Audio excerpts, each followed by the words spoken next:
And I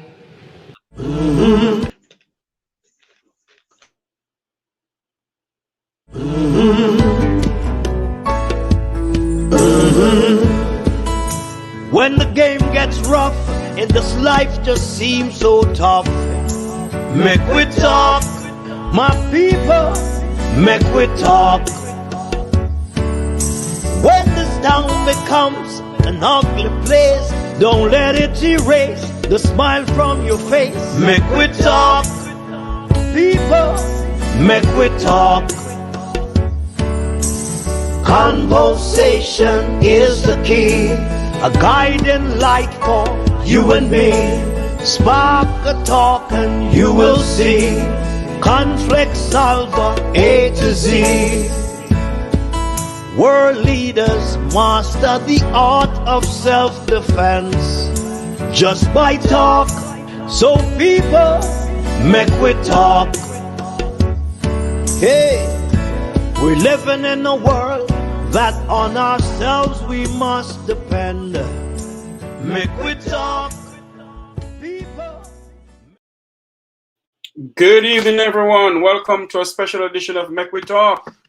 This evening I have with me none other than the fireman himself from News Talk 93 FM, Conrad O'Brien. Mr. O'Brien, good evening to you, sir.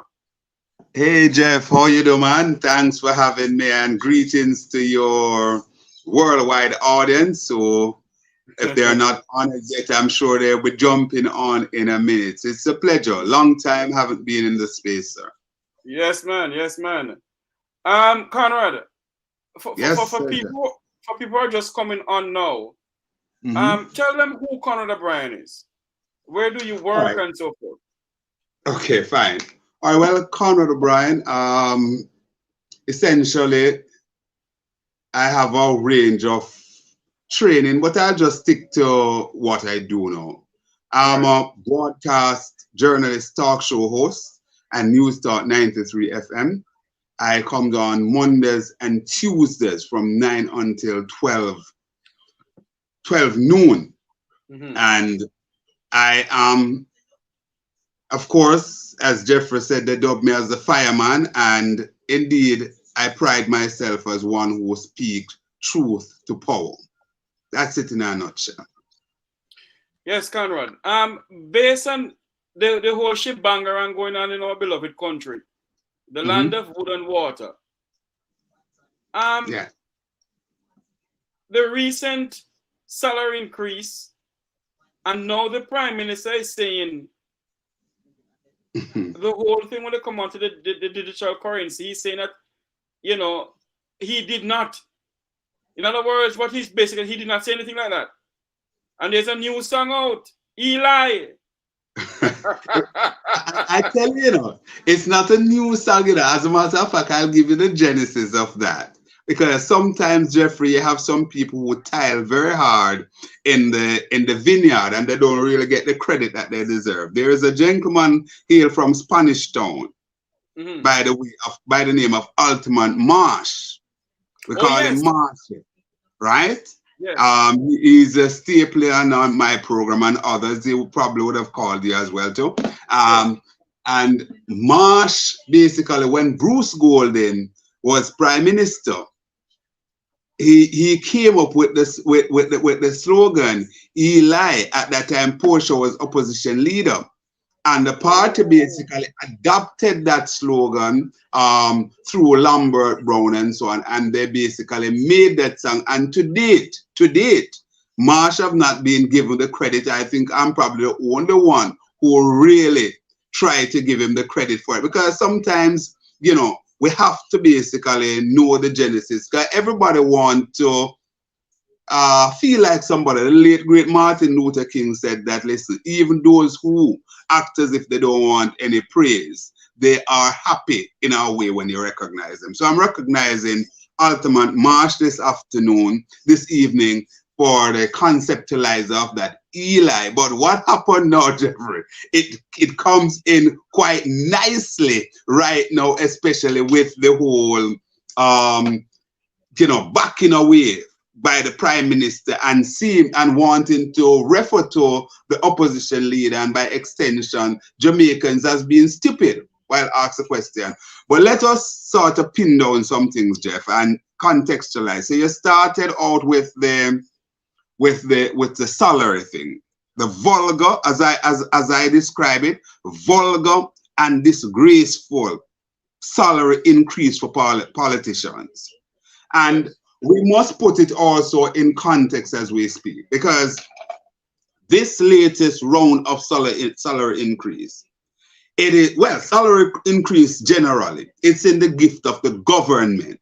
So while the opposition persons will accept, but they has nothing to do with it in terms of giving the increase. Right. So we must put that squarely.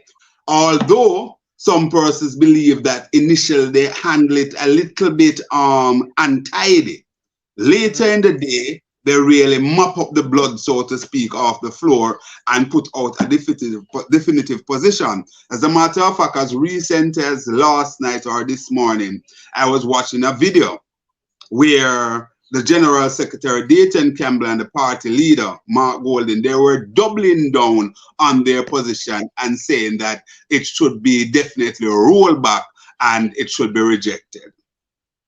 But let me ask you this question though, Conrad. Mm-hmm. Based on what is going on now, yes, the Parliament of Jamaica, mm-hmm, can go and just raise their salary without anybody know about it. Is it that the salary increase was in the financial in the budget of 2023 2024 and we didn't know anything about it? No, not necessarily. What happened is that the government have been talking about a reclassification for the public sector. It is something that has been talked about for some period, for some time now.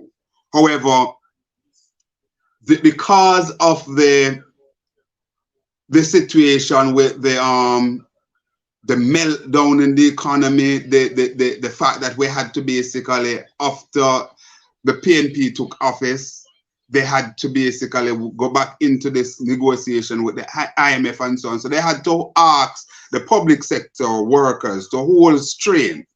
So, and with the heavy lifting that was done, the economy basically happened to pay down the debt. So we are at a lower trajectory with the debt to GDP ratio. Yeah. And now Nigel Clark decided that he would go for the reclass and so on. But the problem that people are having with this, Jeffrey, is that while you put the public sector worker, if any, if some comes out with at best a 20% increase, that they will be given over a 3-year period. And some of them are even crying foul now that they are not seeing it. As a matter of fact, people are saying, listen, we are worse off now than we were before, because a number of benefits, Jeff, that were in there that were tax-free. For example, you're traveling, certain allowances, and these things were negotiated for long and hard by Hugh Lawson Shearer, Michael Manley, Upton Cavan, all of those champions in the union movement. Now they basically roll all of these into one and call it a salary. So what happened now, those things that were given to the workers tax-free, they are now asked to pay 25% on it. So a lot of them are saying that they are worse off than they were before.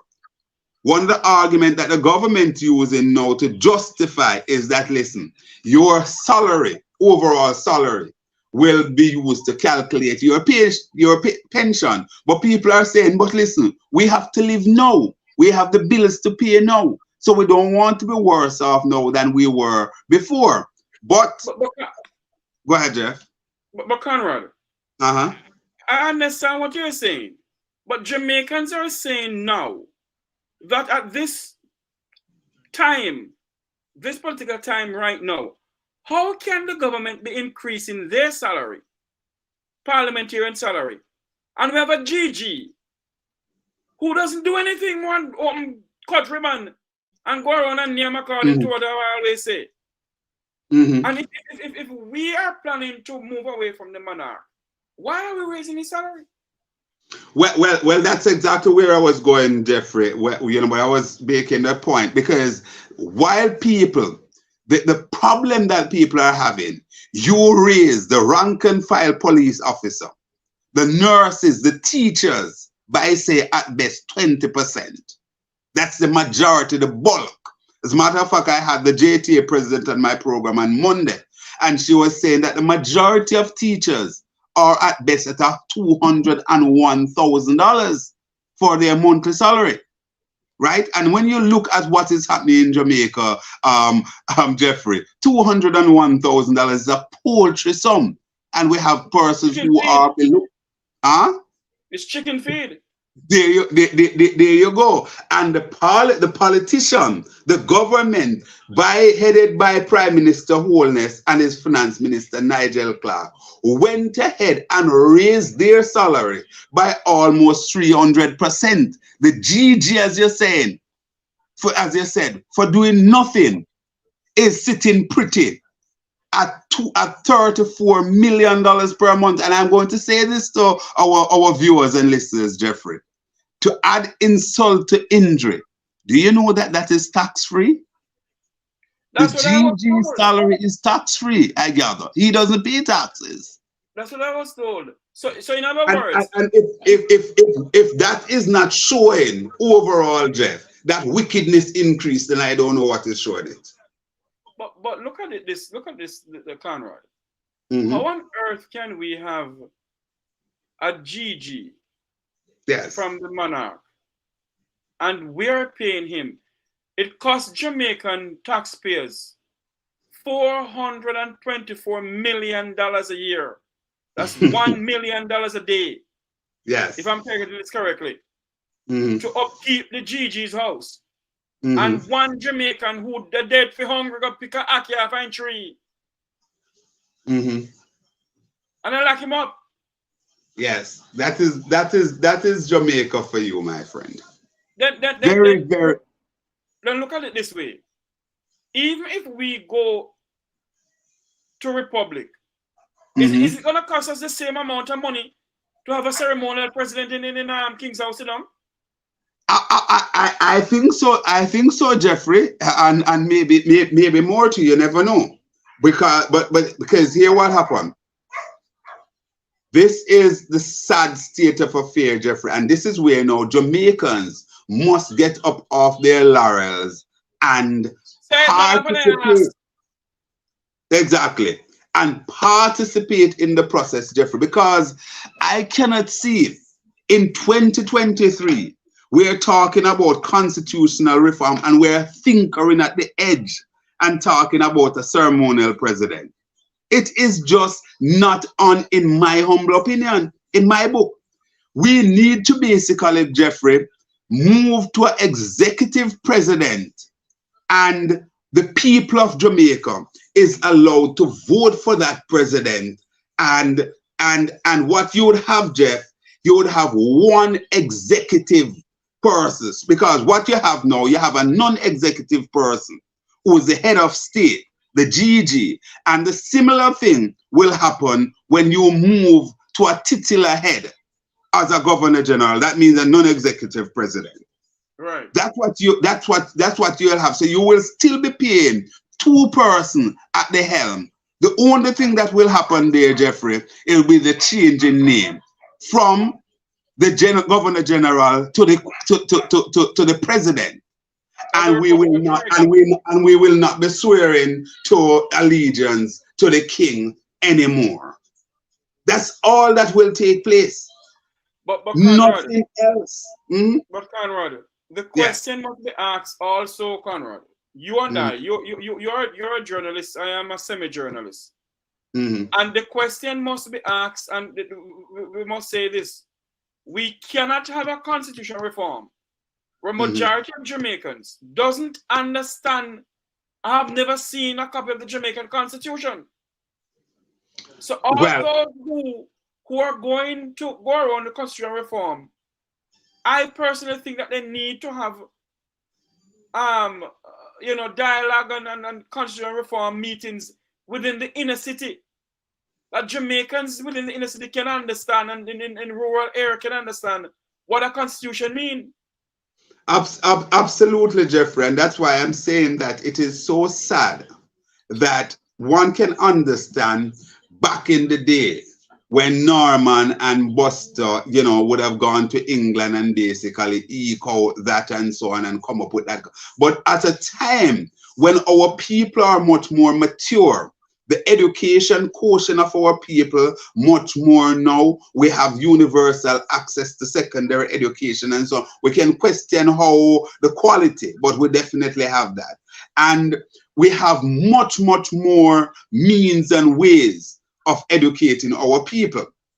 The fact is that they were rushing not to have any form of consultation. The people started to ball out, and what they did, they have 2 town hall meetings so far, one in Montego Bay and I think one in Kingston. But as you're saying, Jeffrey, and one in Mandeville.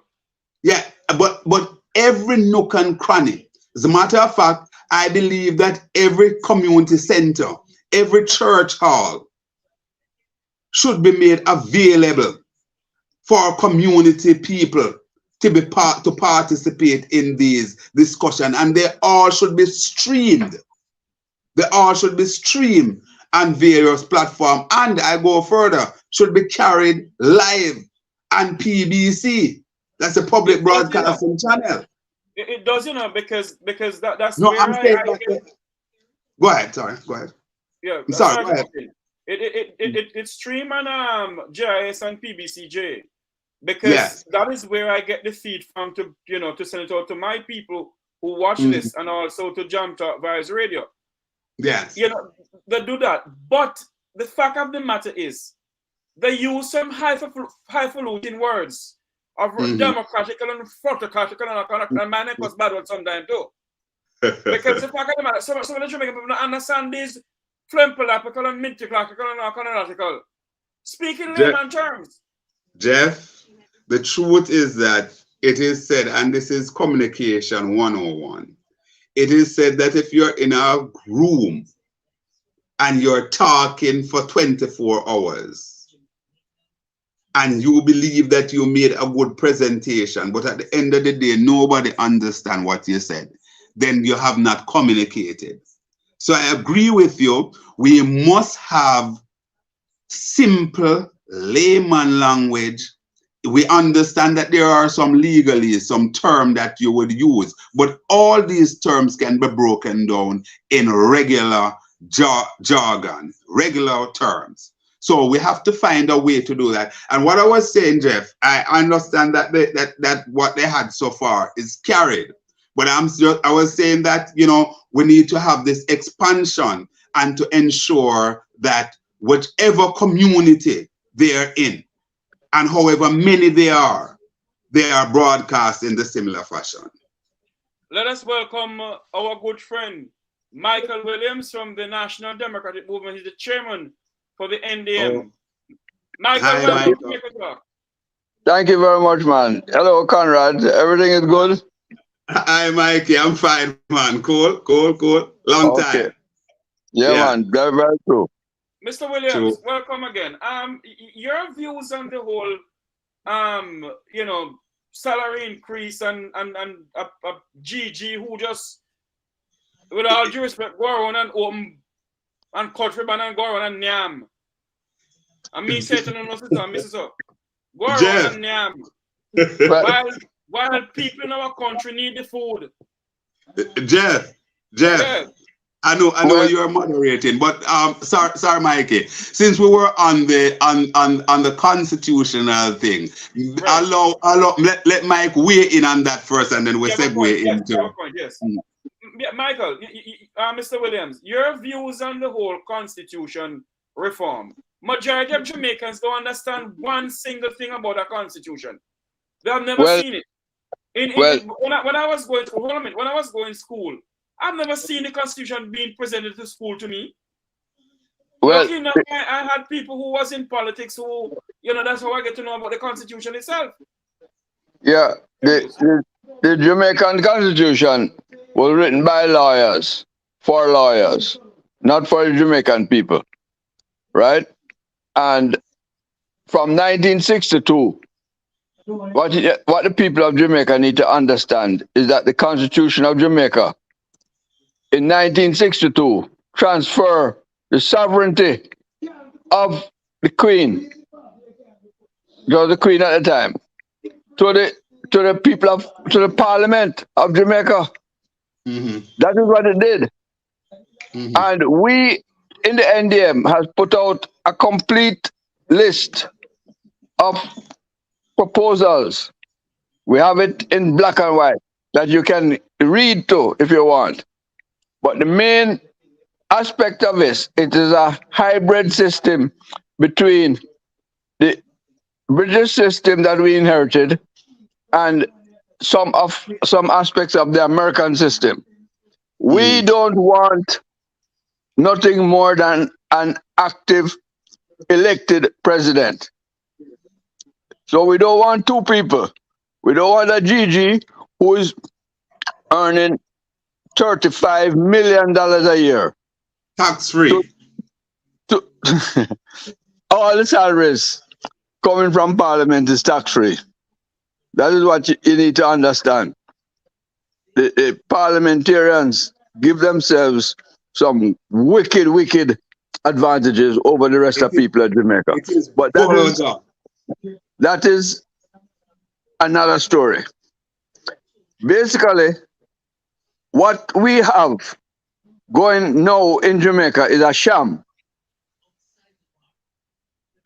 All these 15 or 17 people who talk about constitutional reform, all they're doing is going around and making the Jamaican people shamming them. Because when it's all said and done, all we're going to be doing is a cosmetics thing. We're going to be switching. The head of state will be the same Gigi, but it won't be called the Gigi anymore. It'll be a ceremonial president. But Michael, and he will still get the same money. But Mr. Williams, and that is a disgrace. That's not what the people of Jamaica want. It is indeed. But Mr. Williams, you and I, Conrad, Brian, and others, are we going to sit down in this country and accept a ceremonial president dictated to us by Marlene Manor, who fought for the hell she want name, the Minister of Constitutional Reform? Look here. Aren't we? Where we should have the say to say, listen to me, we want a president elected by the people, for the people, and of the people. That's what we need. That is what we are saying. We all three are saying the same thing, you know. But you hear the main opposition party and the government, they are the ones that have the money. They have the resources from the people of Jamaica, from big business, who have been gaining all the benefits of this awkward system that we have. Right? I just want to weigh in there, because I believe that this is a colossal mistake that was made by the PNP. I gather that what happened, the PNP had originally supported an executive president. What I heard, Mr. Patterson and others said that they were unable to get the consensus from the Jamaica Labour Party, and as a result of that, they basically decide that, listen, for us to move forward in order to just move away from the monarch, then they will basically accept a ceremonial president. And I'm saying that is not enough. The opposition must find the backbone and push back on this thing and get the people to basically join with them in pushing back on this. It is foolhardy for you to be moving in 2023 with a new constitution. And as you rightly said, Mikey, which I said before you came on, that all that will happen is a change in name from Governor General to President. and will be Yes. paid the same amount. The same $300 million will be used to maintain the residence for the president. Come on, Yeah. man. Well, Meanwhile, KPH cockroach will run down in KPH, and this is what we're gonna continue in this country. well, it's even worse than that because both the opposition MPs and the government MPs and the senators too, they have insurance from the paid for by the people of Jamaica to give them service in England, America, or Canada at our expense, including air ambulance. So none of them have to go to the hospital in Jamaica. Mm-hmm. None of them. Mr. Williamson and Mr. O'Brien, let us lay out this to the people of our country. That the time has come for us to think about Jamaica. Because if we don't think about Jamaica, what this present corrupt government is doing in this country, we're knocking behind Haiti's back door. We are. Well, we have precedent for we have things that we can make the point on, Mike and Jeff, for that you just said. The truth is that when you look at what the parliamentarian, the government are, for example, paying themselves, when you look at the per capita income, take for example, even within the Caribbean, we are the lowest. The only country that is below us is Haiti. We are at 5,100 and something US dollars, while Haiti is at 3,000 plus. That's 3,000 plus. And when you look at it, just look at this, Michael. We talk about paying the prime minister at $34 million. When you look at the governor general, the president of the United States, the president of the United States salary, when you work it out in Jamaica, it's about 60 million J. 60 million J. No, the United States per capita income is about 67,000 US dollars. So if you want to move along that trajectory, then or along that line, let me talk so that people can understand. We move along the line there. It means that the United States president should be paid 6 times the Jamaican prime minister. Also, our prime minister is presided over a population of under 3 million. The United States president is presided over a population of over 330 million people. Yes. And we could go on and cite example. It is untenable. It is the richest economy in the world. Indeed. These are untenable, Mike. But I want to tell you something else. Mm-hmm. Congress of America or the president, they can't raise their salary, Not at all. No, if they raise their salary, it only goes to the people at the next term. Mm-hmm. In other words, if they vote in Congress to raise the salary of the American president or members of Congress, both Senate and House of Representatives, they can't inherit that raise. They have to win another term before them can take advantage of that raise. Mm-hmm. So, in other words, if they raise their salary today, they have to win back again before them can get that raise increase. That's totally different to what happened in Jamaica. Them raise and pay and make it retroactive. Retroactive, Mike. So you find that. So let's look at something here, because we want our people to understand what is happening.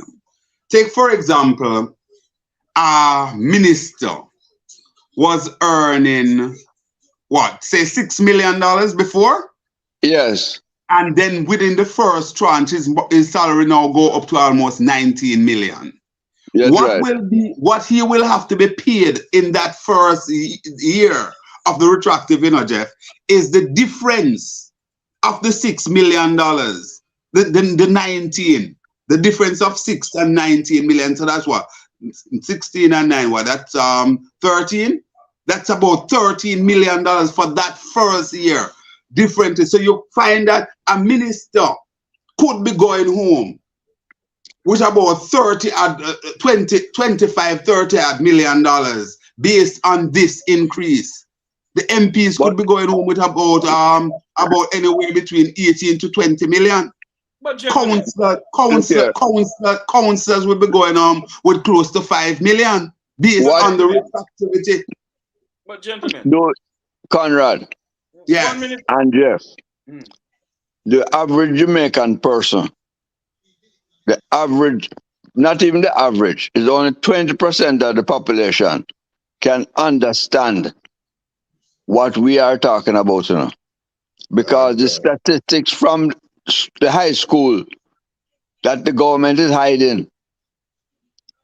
In June of 2022, June, that's last year, 30% of the people that leave high school can't read and write. And 50% cannot reason.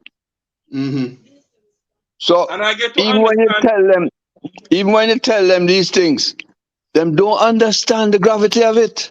But gentlemen, I get to understand, you know, from good source, that the recent reshuffle of the Prime Minister's cabinet, when he went in to have his meeting to reshuffle his cabinet, I am getting to understand that when he wants to move certain people of the Vumva in Parliament, then tell him they tell him, look here, we're not going anywhere, we're staying in this ministry. He couldn't he couldn't move the Minister of Education. He could move Twiddly Dum Dum, the Minister of National Insecurity and Injustice.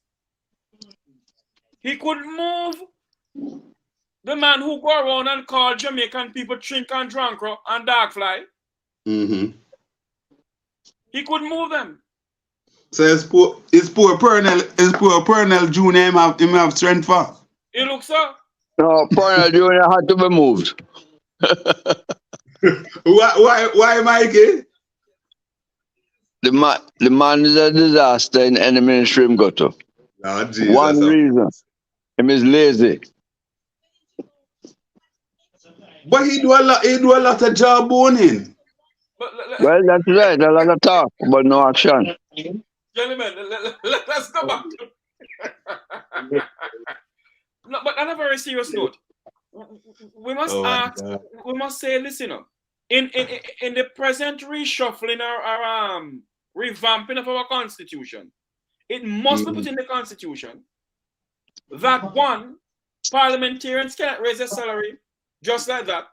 Two, the oversight committee of parliament must be headed by civil society, not by parliamentarians. Three, we must have an independent attorney general. We cannot have an attorney general and by the base of a prime minister.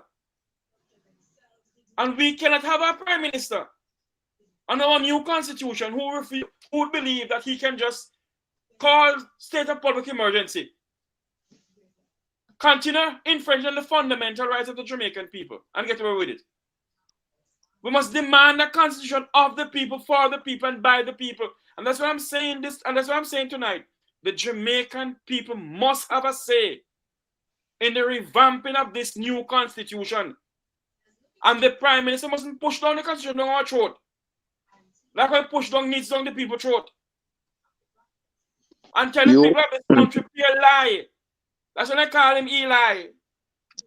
Listen, the only way to get what you want is to have a party that you support. The people of Jamaica are not in a position to do anything except to vote for the JLP and the PNP. And the PNP is not going to do anything. What Conrad said is not true.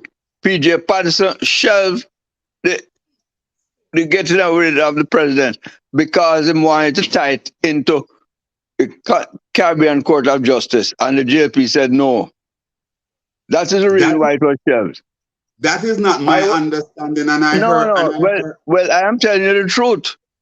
Well, you can go and look it up. Well, and you can listen to all the speeches that has been made by Patterson since he has retired. The person that I heard this from out of his mouth is PJ. Up to fairly recently he said it. So, but I won't get into. Well, listen. Look at the posture. Look at the posture of the present PNP. Mm-hmm. What are they saying? That is the point I'm making. They're still trying to tie it to the Caribbean Court of Justice. Yeah, they are asking. And that is not going to happen. So what is going to happen is that we're going to end up them still talking about a ceremonial president. Them not talking about fixed date for elections. They're not talking about anything that will be progressive for the Jamaican people. Right? Mikey. The present government and the opposition is right in bed. And them hugging up each other. When it comes to the constitutional changes, what is going to happen at the next round of elections is simply this. 3 ballot papers are going to be there. 1 to elect MPs, 1 going to ask the question, should we leave the Privy Council and go to the Caribbean Court of Justice? Mm-hmm. That's the second one. And the third one will be local government elections. I'm going to tie the 3 of them together. That is the plan. You're saying that they're going to tie general election with local government election all at once. And the question of do we and the question of going from may I come in? I disagree with Michael.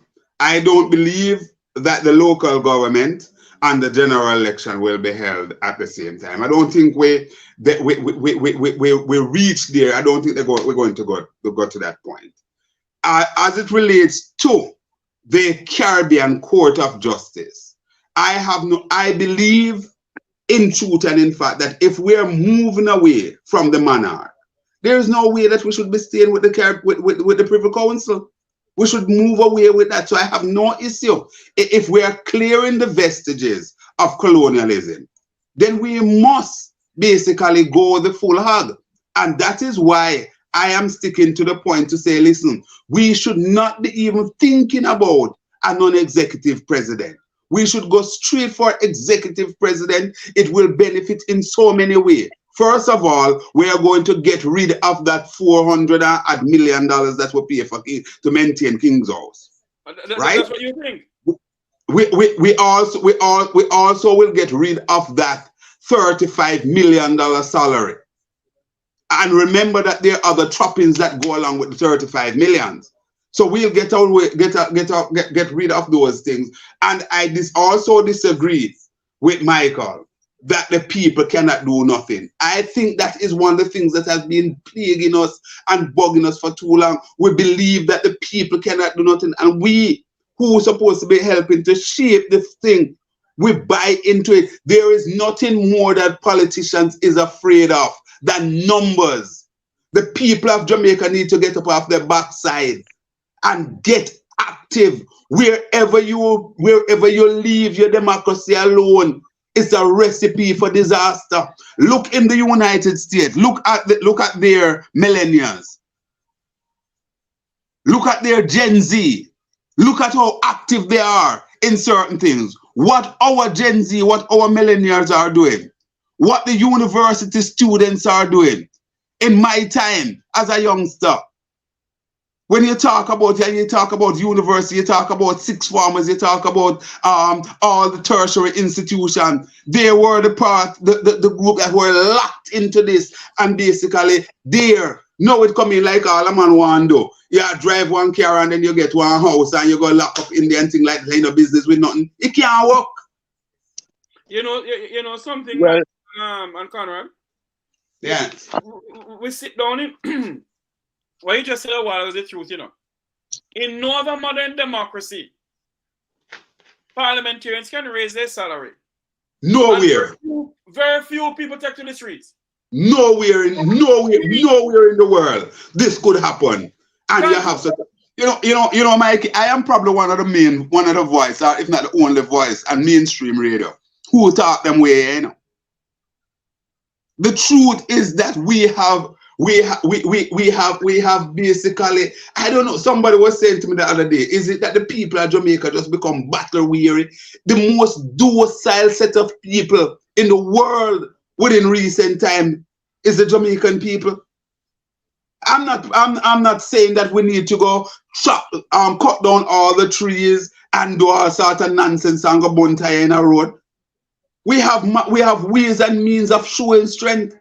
I'm seeing where Professor Hamilton, Rosalie Hamilton, and her team basically out there during the lunchtime protest. How many people you see out there? Well, let me tell you something, my brother.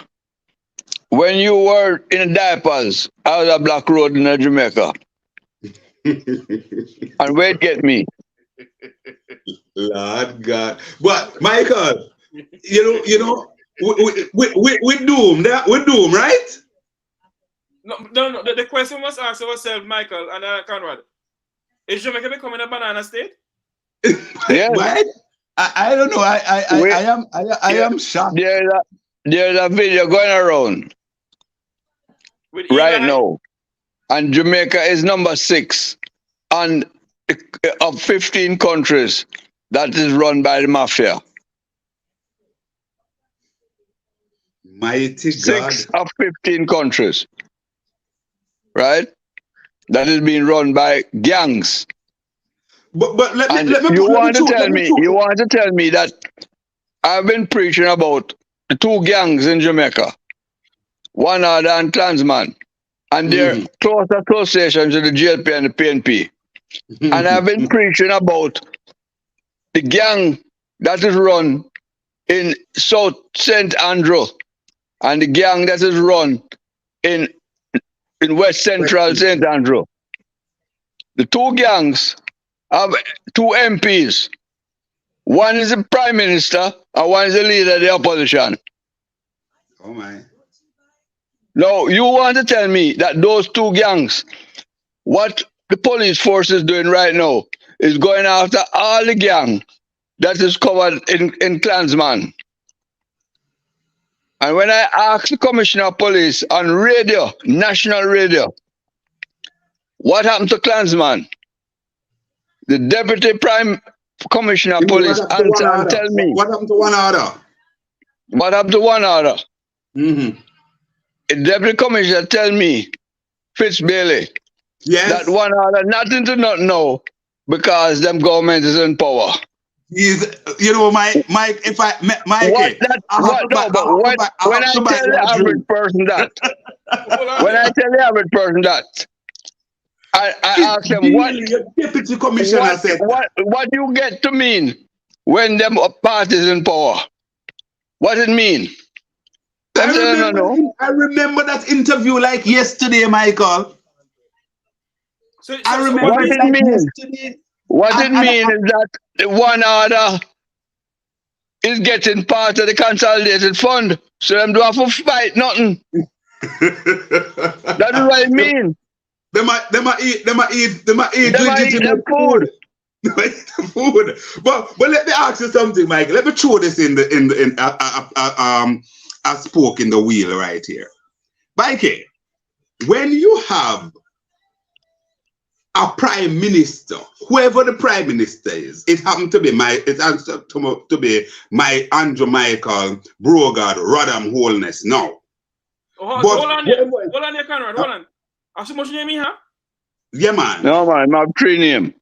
Andrew, Michael, Wholeness. Radam, Brogard, Radam, Wholeness. Those are the names.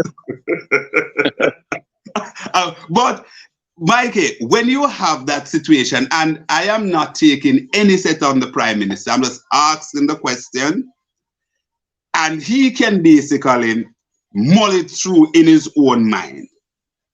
Mikey, when the Prime Minister filing cannot be certified for a projected period, what message that sent? What it say to the people of Jamaica?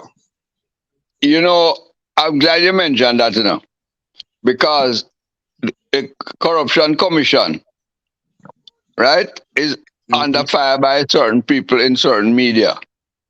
And I can call them name, but it don't make sense calling them name. Call it, man. Call it, Michael. Call it, Michael. Call it. The people on Nationwide defend the Prime Minister. I get to understand that Nationwide is owned by the Labour Party government. No. I don't know about that. That is not true. What them do? Them owe the government How much? a lot of taxes. Them owe the government a lot of taxes. How much? That I don't know either. That I don't know either. I don't have the exact figure, but I know it is millions. Okay.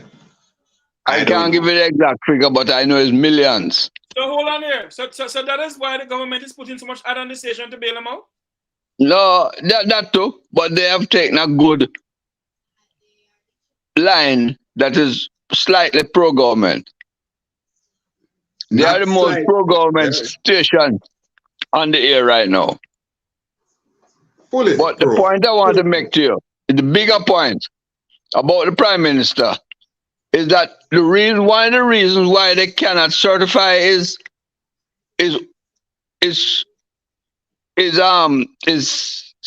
everything for him. Is because he has his company registered in St. Lucia. Oh, Jesus. You never know that? I know about it. Well, the government's company.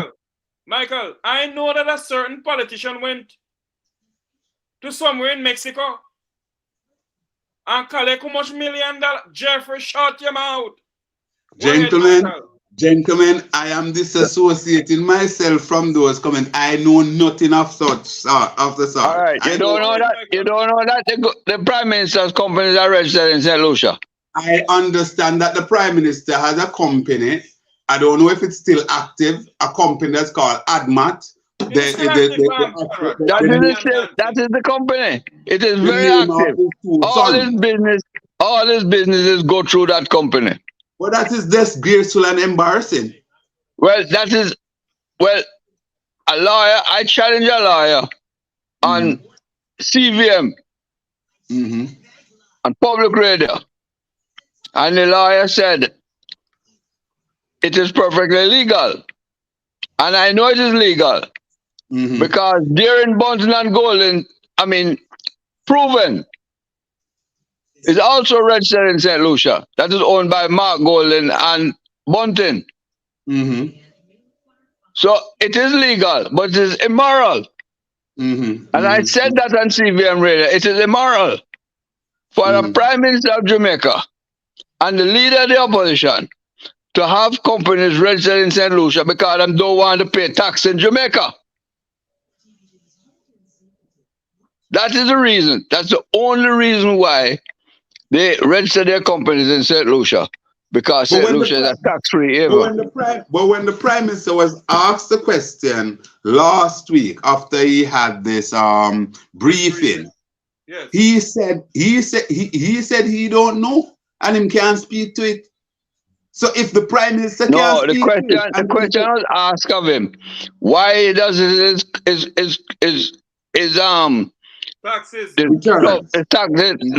return that they make to the commission, why is it not certified? And him saying don't know.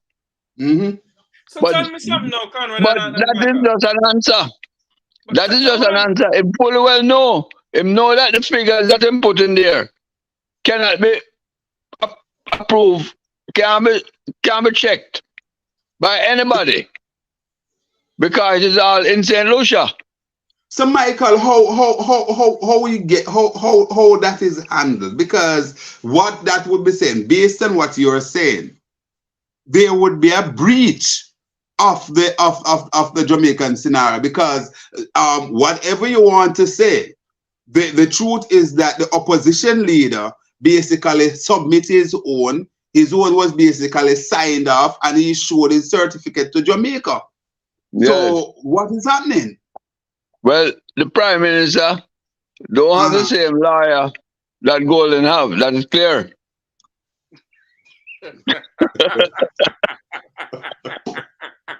Right?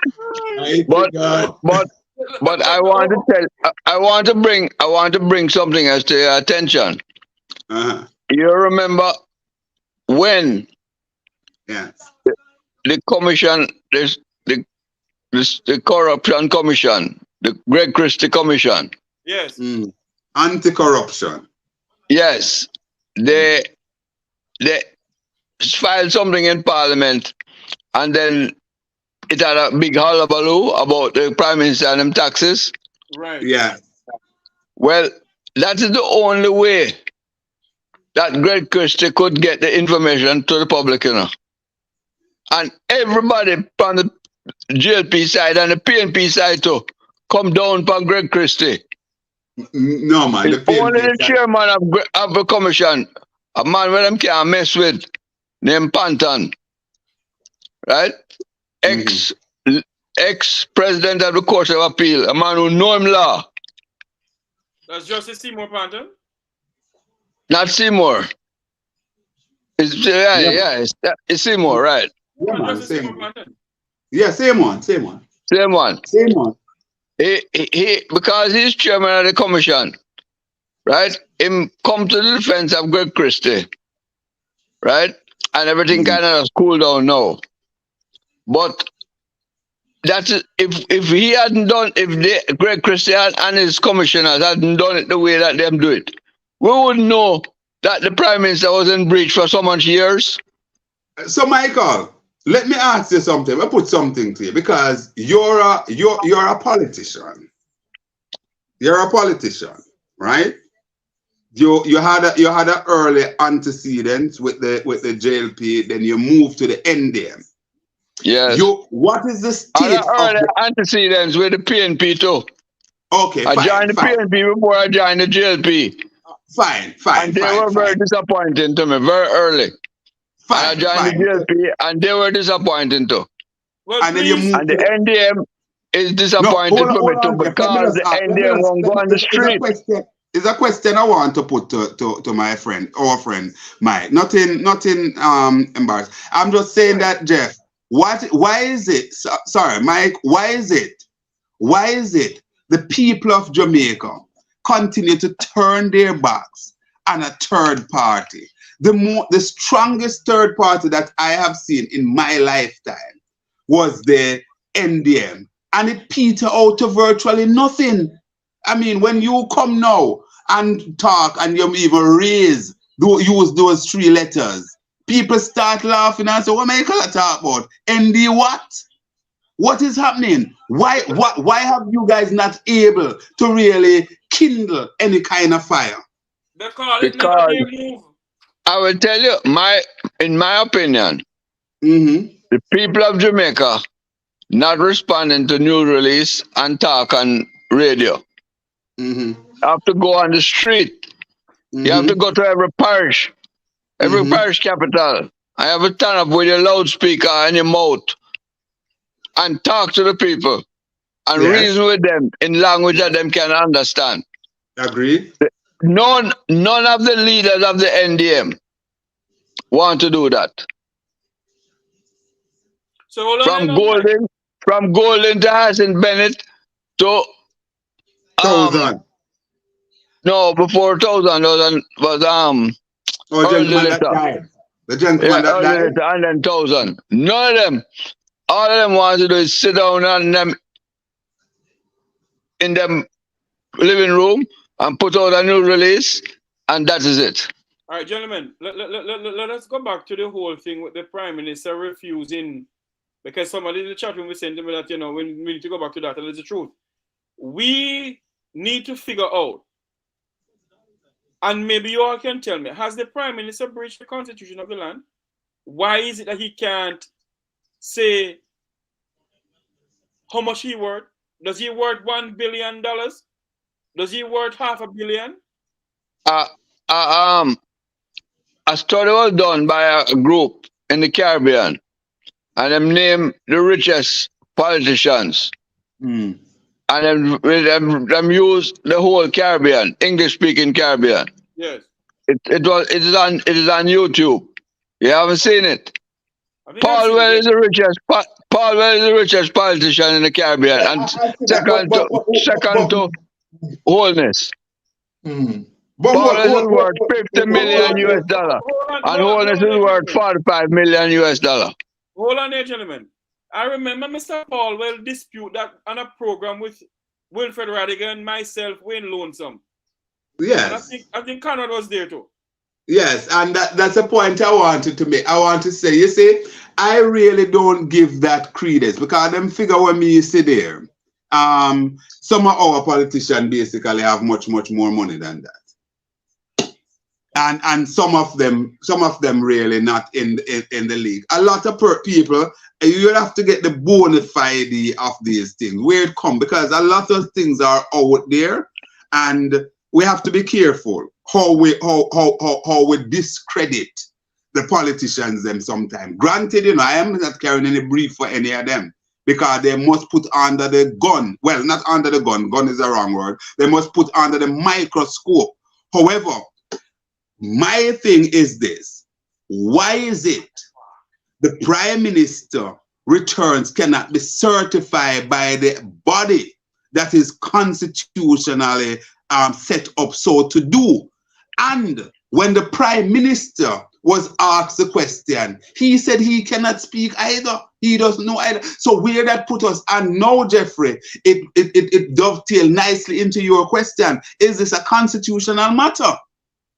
I don't know. I can't answer the question. I personally think it is a constitutional matter. But the fact of the matter is, hold on for me, Michael. The fact of the matter is, if the Speaker of the House, well, forget about the Speaker of the House, if the people of this country just sit down and allow a Prime Minister to govern this country, where his thing cannot be verified, and now we are being told that they don't want I heard that for one moment with it in Parliament, that they don't want Greg Christie to be there. Yeah, he needs to go. That is why. That is exactly the reason why they don't want Greg Christie there, because of what Greg Christie did. If he never do what him do, it would never be known to the Jamaican people that the Prime Minister did all the things that he did, and it was held up and never revealed because it wasn't completed. And when it was completed, it was statute barred. But thanks to Greg Christie, him do it in such a way that it get released to Parliament, and the people of Jamaica know about it. That is why Warmington don't want. It may just be the mouthpiece for the Prime Minister, because that is what it is. It may just echoing what the Prime Minister wants. That him would like get rid of Greg Christie and put in a little lackey. Good. There, just a sec. There is a thing, Jeff and Mike, that is called fit and proper. I know, for example, that if you're going to work in the financial sector as a life underwriter or a financial advisor that's in the insurance business or whatever, you have to go through all of that. If you're cited of being somebody who will write bounce check and something as simple as that, as some people would say, you are unable to basically pass the fit and proper. You can't pass the retail credit that is done on you. And we're seeing people sitting in the Parliament that have so much question sign against them. What is happening? But you have to understand what kind of Parliament we have. We have an Alibaba Parliament.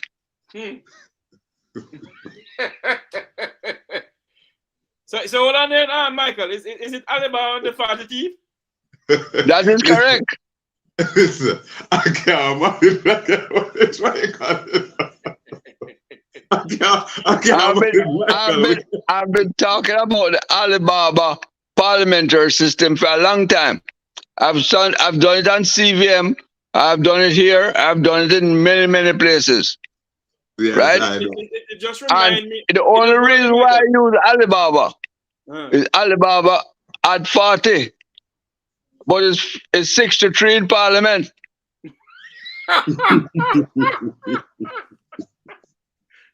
No, sir. Reminds me of my good friend Jerry Small, who keep on saying that there is two major gang in the House of Parliament, as what Of Michael course. said.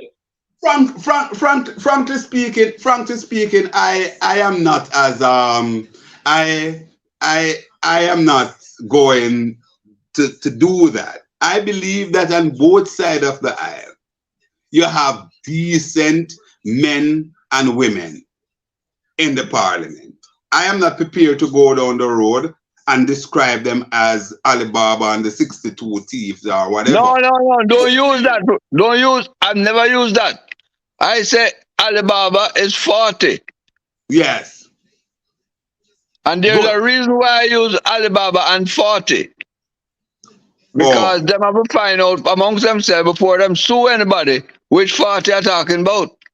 Okay. Because I believe that they are decent, credible people in the House of Parliament and both sides of that. I believe that too.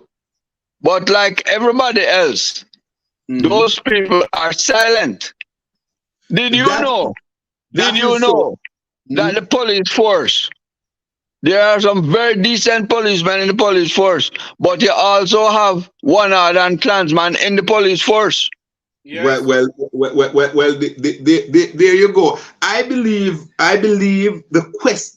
the relevant questions must be asked whenever you see things come. And I also believe that the fourth estate, the media, I work in there, but the media really and truly have to be more probing, have to basically spend more time on this. I am watching my television every Sunday night. I watch CNN, and every single Sunday night they rebroadcast that spotlight on Donald Trump with the insurrection. Every Sunday night for the last year plus, they keep on at it, and they can, and even in the regular scheme of things with the media, they continue to basically which media in Jamaica? Which media in Jamaica going to that? Well, that's the point. And you have media houses that when you look at their total accumulation in terms of their group, they occupy a large chunk of the media. And I don't know that it is being used in the best interest of the Jamaican people.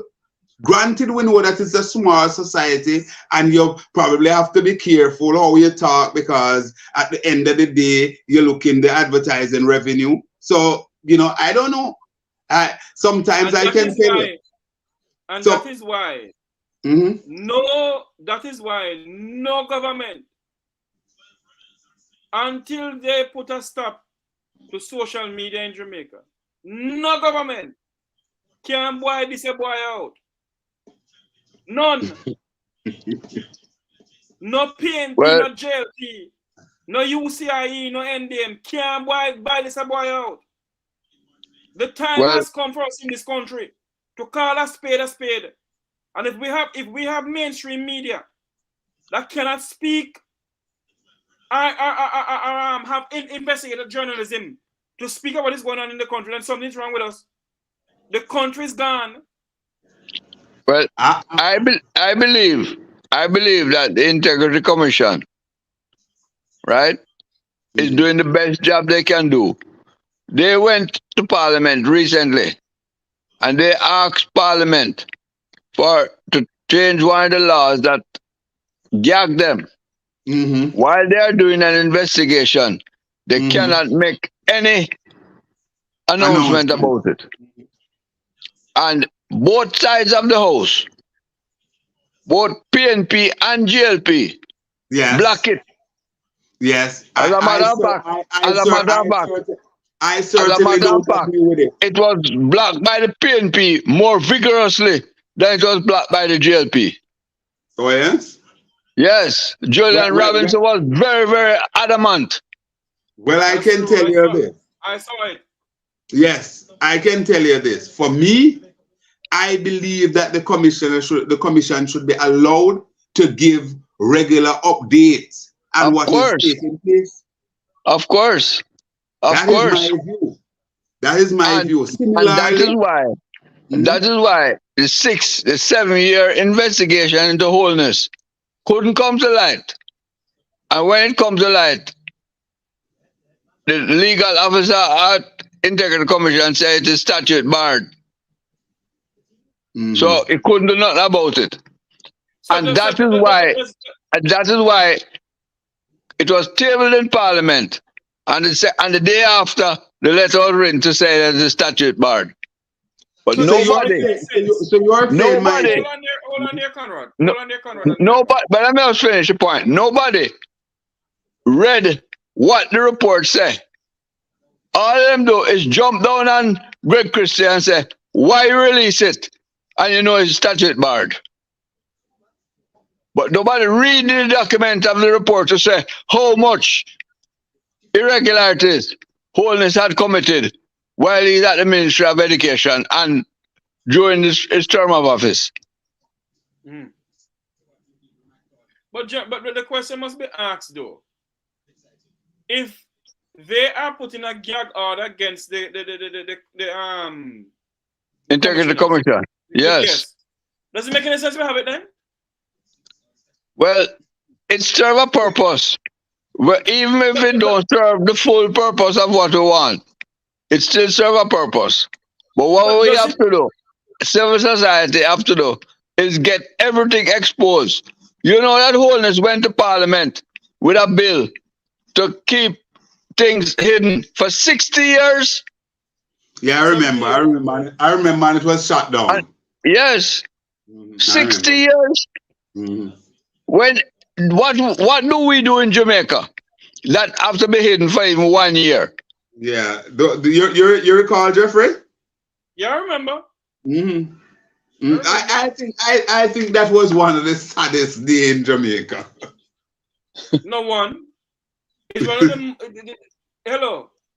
And that is why Conrad O'Brien and Michael Williams, we cannot sit down and stand by and allow this Prime Minister to get away with what he's getting away with and his administration. You have a man in there by the name of Everald Warmington, who is a disgrace to the Parliament of Jamaica. And you have a Speaker of the House who needs to sit. She needs to go.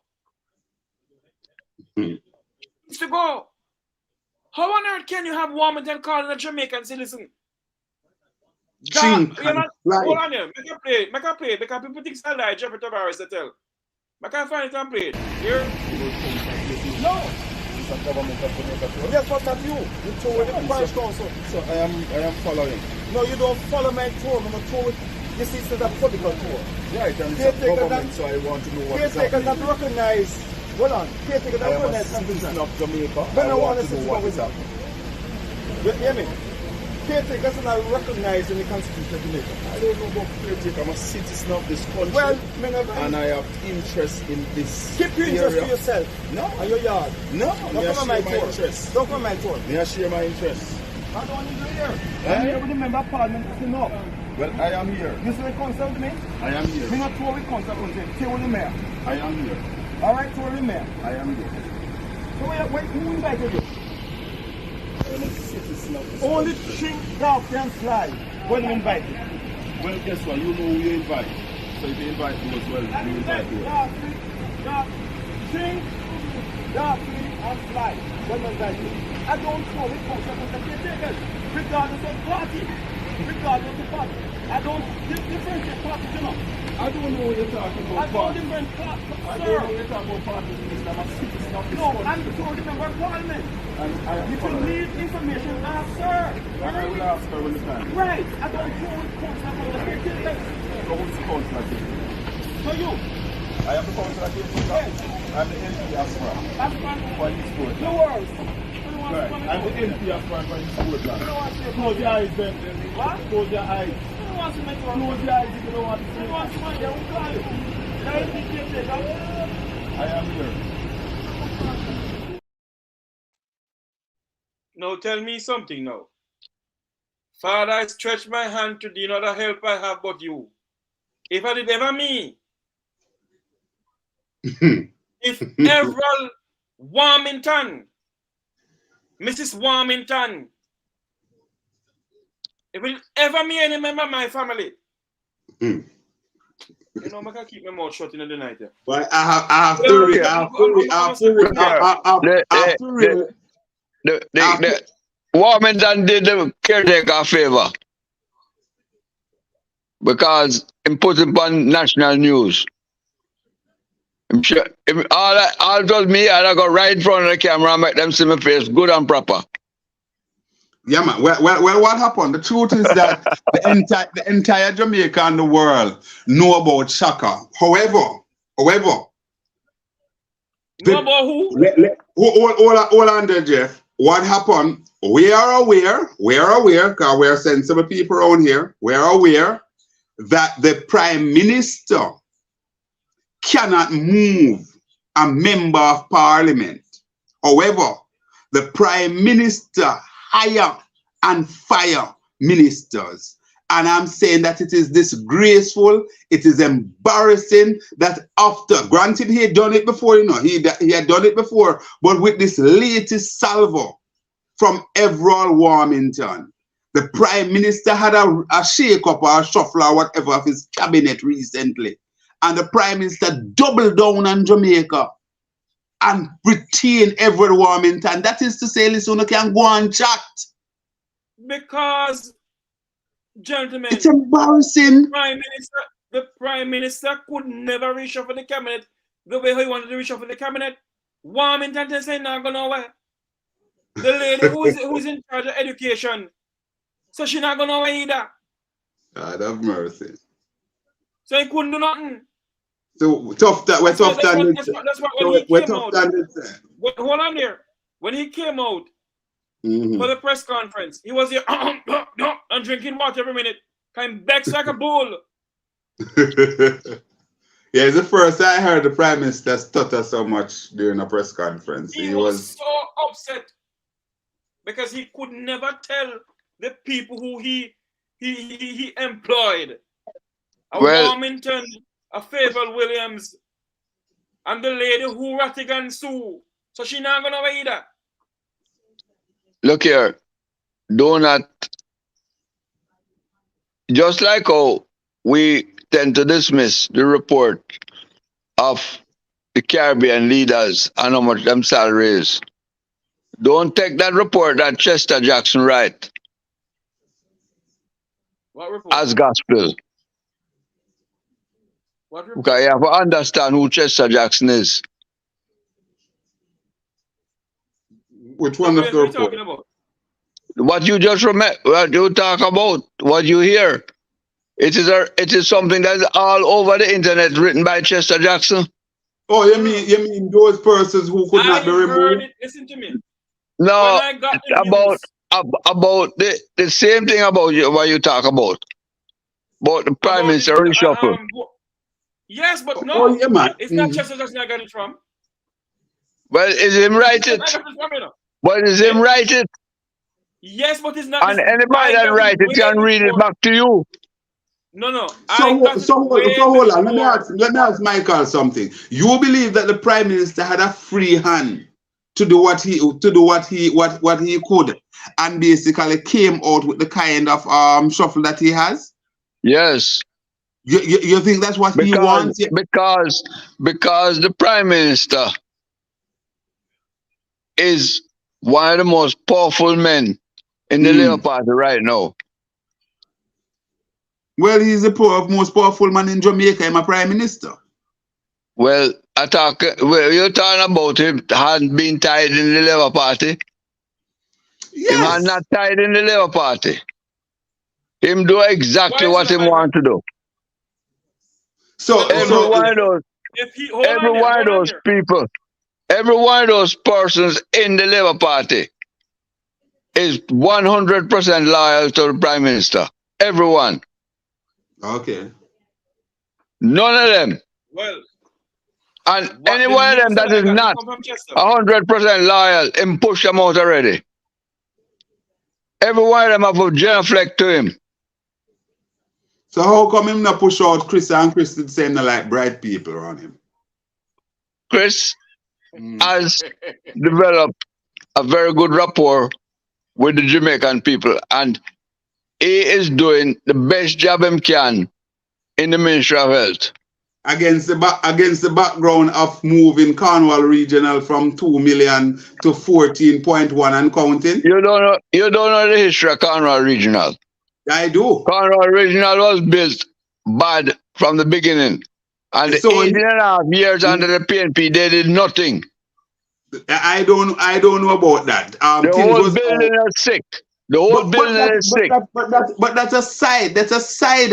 We could have built a brand new hospital for much less than that, and he was told to basically go that route. No, he wasn't. He was told to go that route way down the wicket. No, Way from day down the one. wicket. From day one, That is I hear after. people. That is I reported spending. it from day one when people were saying that. Well, okay. Regardless of what was said, right? When Cornwall Regional is finally finished, it will be state of the art. And I'm building another hospital in over there for children. He's not building nothing over there. What happened? And this is the argument. We must put the information correctly. That is Portia Simpson Miller Hospital.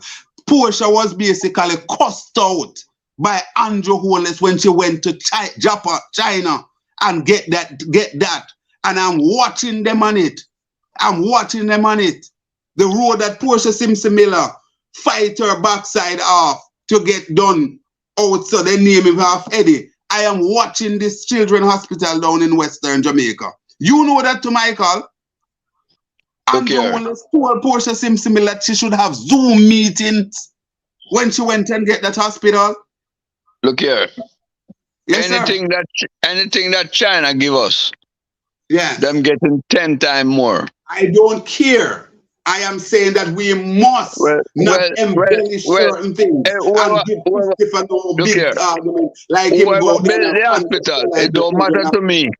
It don't matter to me. I thought it don't matter who it name after. But hold on, Michael. I agree with you. That whole you see, when it comes to me I go basically deal with it, because I'm not in the dicing and splicing, Me I call them out. And the truth is that we must recognize this lady for what she did with this hospital and stop commanding Christopher Tufton Poodles. Christopher preside over the ministry that baby bodies was found in the street. And all sort of thing. Christopher Tufton told the country that all the hospitals were retrofitted with COVID-19 ward. When not never got so. That is what caused Jody to die. The young lady who died and leave her baby at the Spanish Town Hospital. When she drove up there was no inn for her to have her child. She stayed in the ambulance for how long? Could not find anywhere. All of those things are a part of Christopher Tufton resume. But Conrad, I have a different take on it. But leave that as it may. But Conrad, some men argue and say that the PNP have a share of scandal too. Absolutely. Jeff, you know me already. Absolutely. Let us switch to something else here now. Yes. We have a Minister of National Security who's a Deputy Prime Minister and Deputy Minister of Defense. Yes. who is a member of parliament for one of the most notorious constituency of gangmanism and criminalism and whatever is him in St. James. Dr. Harris Chan. Since he became Minister of National Security, I think he traveled to Washington D.C. once to go and have a meeting with Donald Trump when they're calling Caribbean leaders and security leaders and so forth. Then he went to St. Lucia Cup about a month or a year ago. He has never been again to any other country. Have you all ever asked the question, why is it the Minister of National Security has not traveled back to America to meet with let me weigh in first. Let me weigh in first and say something. My thing, you see, and I know that there's all sorts of conspiracy theory out there and so on as it relates to Dr. Chang and his travel. I know I don't have any information on it and so on. What I will say is that there are some people who are not really fond of traveling. I don't know if that is the situation with Dr. Chang. I am not prepared to say that is because of X, Y, and Z why he's unable to travel. Yes, there's something I want that get me all right up. Not fun and traveling. The man is the Minister of National Security for a country that has one of the most crime-infected system in the entire Caribbean. So you're saying that if him not like traveling, he shouldn't be in our ministry then? Thank you. Okay, but that's the point I'm making. I don't. You understand where I'm at, Michael? Well, let me tell you something. As far as I am concerned, we have an Alibaba system, right? And I know that there's a lot of funding that is taking place in Dr. Chang constituency. Back and forth funding. Back and forth funding. I'm talking about money. Funding. Go ahead. Right? So that constituency, I would say, is almost Garrisonized right now. Not almost, it is fully Garrisonized. Well, I know what a Garrison constituency represents. Gunman run Garrison. God. Gunman run Garrison. So if Dr. Chang have a Garrison, and if Andrew Holmes have a Garrison, and if Porter, all that Porter, Angela Brown Burke have a Garrison, and Golden have a Garrison, me know who run Garrison. Who run Garrison, Michael? Gunman. Hold on there now. So you're saying to me, both the Prime Minister and the opposition leader have gone on that I am telling you. Let me repeat it again. So that you can understand Alibaba politics. Right? South St. Andrew is a Garrison constituency. Gunman run Garrison. And the MP is Mark Golden. West Central St. Andrew. What about Central St. Catherine? Conrad. West Central St. Catherine. West Central St. Andrew. The MP is Andrew Holness. And that is a Garrison. Gunman run Garrison. What about Oliver Babji Grange? That's a Garrison too. What about Central? But so is Paulwell constituency a Garrison too. What about Central Clarendon? That's a Garrison too. Run by Gunman. But based on what Mike here said, a gunman from Jamaica. But you know that them have approximately 15 constituencies across Jamaica. That Lord as Jesus. the election call, you can declare the winner in those 15. Yeah. You didn't know that? Yeah, but No. don't the complexion of that change over the years, Mike? We understand that there are still hard-nosed supporters of various of the two major parties. But I am you talking believe about that the, 15 yeah, constituencies but that Mike, you believe you can. you believe there are legitimate elections taking place in those constituencies now, or you No, believe but there's still them some? don't have fingerprint voting in those. They don't. No. No. So with the hard work that is done by the EAC, the Electoral Advisory Commission, that has not changed. That has not changed. No. So, gentlemen, you're saying to me tonight, my good friend Sir Michael Williams, that in most of the 63 constituencies in Jamaica, 63 or 62? 63. I'm saying 15 of the 63. 15 of the 63. Our full Once the Garrison. election is announced, we know the winner. And it's one man running them. That's correct.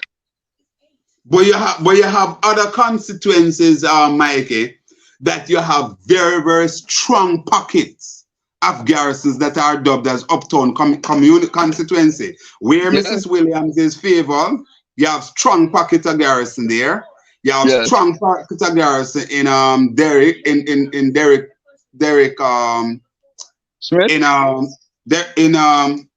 oh gosh, Nigel Clark? Derek Carlsamuda, Smith, I mean Nigel Clark. in Carlsamuda, in Nigels, and in the Minister of Justice. Yes. You have strong pockets But there. those are areas that are strong pockets. So is Lisa Hanna. Strong pockets. Strong pockets of Garrison Lisa's constituency? Strong pockets of people who No, are man, I'm talking about vote. pockets of Garrison. Garrison, not strong pocket of supporter, but strong pocket of Garrison, as you are dubbing it, gunman business. All right. Well, Lisa Hanna have one thing, you know. What? Generic PNP. No, man, that not have nothing to do with no Garrison, man. No, that's a stretch, Mike. No. That is not a stretch. That is not a stretch. And I don't believe that constituencies that vote strongly one way are necessary are garrisons, because we don't put that label to the uptown people them who vote en bloc labor. Why we don't call them garrison? Those are those areas. Which constituency in particular? We have pockets of garrison in Samuda constituency. You have pockets of garrisons in Nigel Clark constituency. You have pockets of garrison in Delroy Chuck constituency. You have pockets of garrison in Andrew in Julian Robinson constituency. Yes, but what I'm talking pockets about of garrison in Flavor Williams constituency. Those are uptown constituencies. Yeah, but what I'm saying, Mike, is that what happened, what we do, and it's probably a very bad thing. I know that we have some gunmen in constituencies, but it's probably a bad thing. When people vote en bloc in poor communities, we categorize them and say a thief and this and that. But when the uptown people them vote en bloc, and we can call all of those constituencies that goes to the Labour Party, where the uptown people them vote, the rich people them vote, majority Labour. Hold on, Conrad. You call us the people of the Vumva and the Vumva. Same, sir, my friend. You know the term. And we don't categorize them. We have to stop it, to Mikey. If we need to be fair to people, we need to be fair. You have decent people who are in these constituencies that naturally go vote on their own merchandise. Don't know if you know that term there. Well, no, I don't know the term. you know the term Alibaba though. Me hear it. Oh, all right. Me glad you know the term Alibaba. I know you know the term gunman. You know, I know you know the term Garrison. Jeff, if you didn't know, if you didn't have that song here, you know, we'd have make we play it and we rock it, you know. Mash down Payaka is him. Brother Payaka. You know what I want? No, You know I what don't I'm saying? understand you at all. You know what I I'm want, trying to Mikey? find a song that I want to play. I can't find it. Payaka is him. All right. Payaka is him. I don't But know. the truth is that I think all three of us are on the same page. What we're seeing happening in Jamaica, it is untenable. This argument that we talk about, the place to live, raise family and do business, the 2030 vision, how we are going on. It's really a pipe dream. What are you talking about? It's really a pipe dream. Well, if you have 80% of your population can neither reason or read, what type of dream you call that? Then if you have a minister of education, Jeffrey, shut your mouth. If you have a minister of education who she can hardly give a proper speech in parliament, what do you expect? Well, look here. One of the things that I respect most about the young man named Floyd Green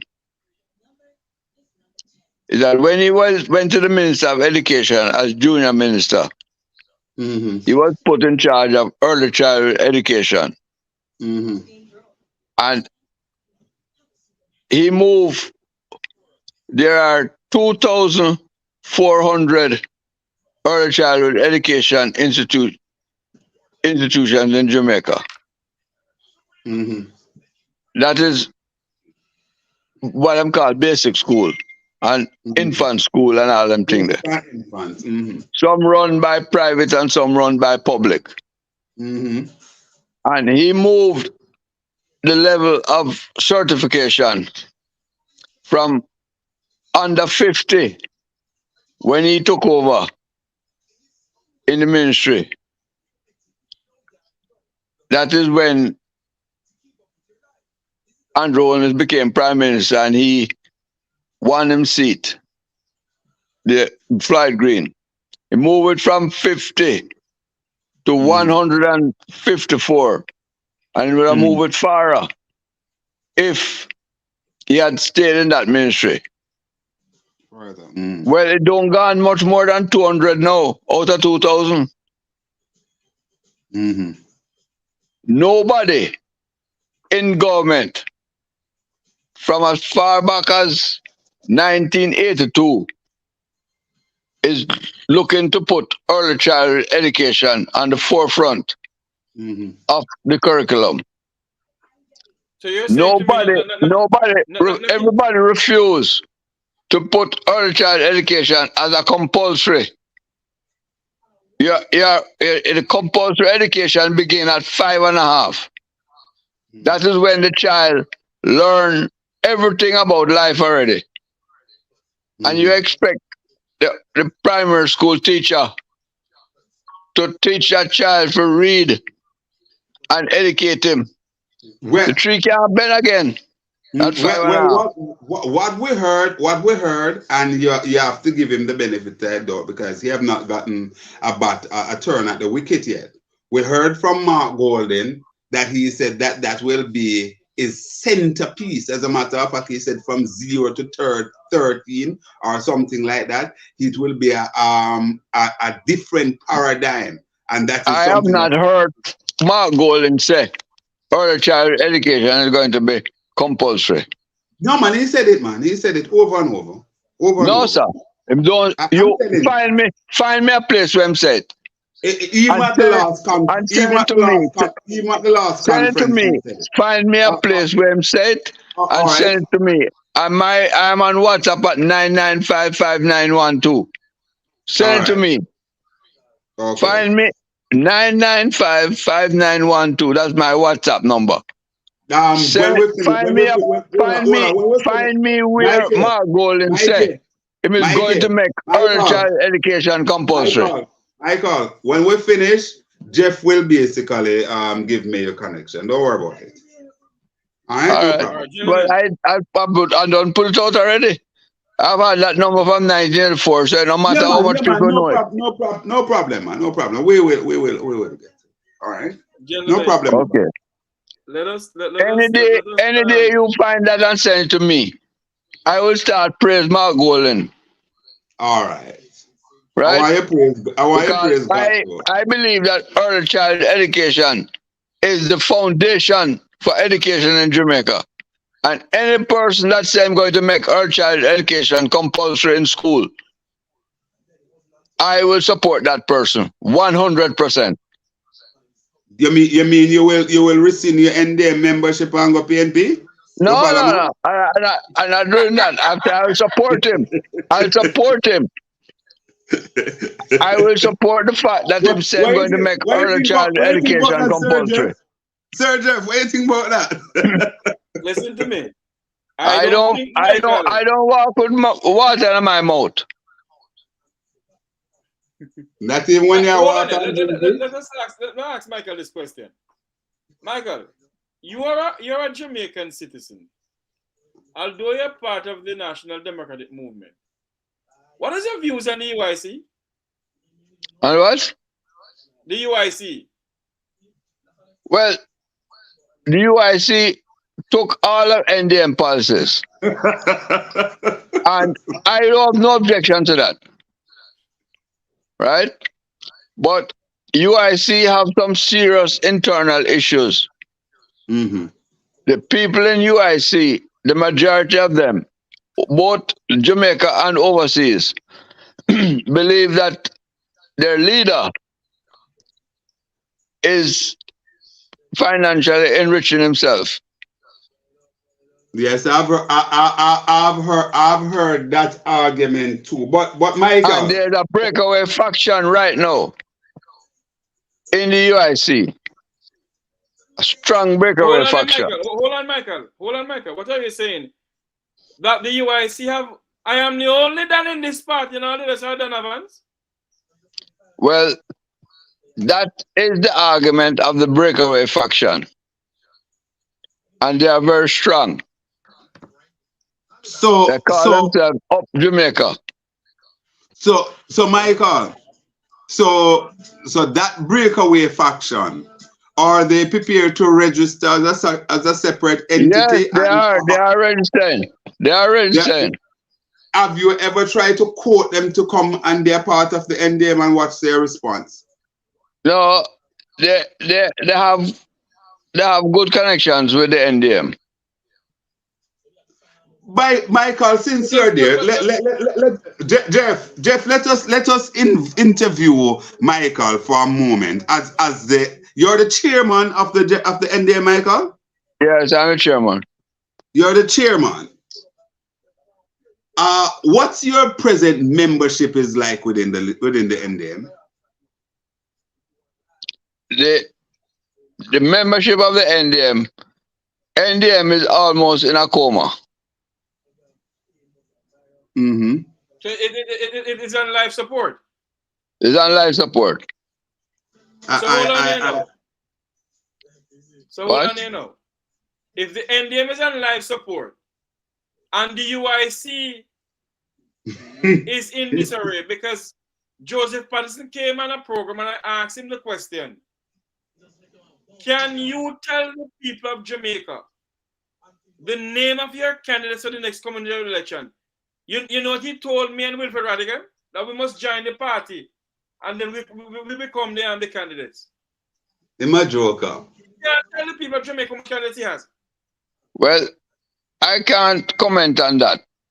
But I can tell you that there are more persons actively involved in Up Jamaica, which is a breakaway part of UIC, than there are persons in UIC. The breakaway part of the hold on, Conrad. Make it come in.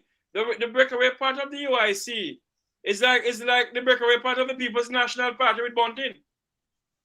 No, it's worse than that. No, They they have formed themselves into a new organization called Up Jamaica Movement, and they are actively gathering the 500 name to register as another political operation. All right, let me address one Go ahead, thing. go ahead. First thing to begin with, the People's National Party, as it is now, is basically coming together nicely. You have people like, for example, Natalie, Garvey, you have people like Lisa, all of those persons who had some kind of issue initially. What I'm seeing with them now, I'm seeing where they're coming together, they're out there addressing all of the divisional conferences and so on. And it seems to be coming together nicely. Still, in my view, quite a bit of work needs to be done. But I just said that on a side because I want to zero back on something with Mike as it relates to the NDM. You said it's in coma. Is there anything that you're doing now to basically resurrect the NDM, or you're just prepared to maybe get a couple other people with yourself and sort of become a kind of pressure group, which I think that's what you, well, let me ask a question. That's your plan? What's your plan? I personally, I reached a stage in my life, my maturity stage, that I am not prepared to lead the movement. So I will actively participate in anything that the NDM does that can carry the message of the NDM to the people. I actively participated in the program that was released by the president recently, Peter Townsend, about what changes we need in the Jamaica Constitution. And basically, it reiterated what we've been talking about from 1995 when the NDM was formed. But there were things that were put in it that was new and different. But we have circulated that as a document, and the president has been appearing on various shows to push that, and I'm in support of that.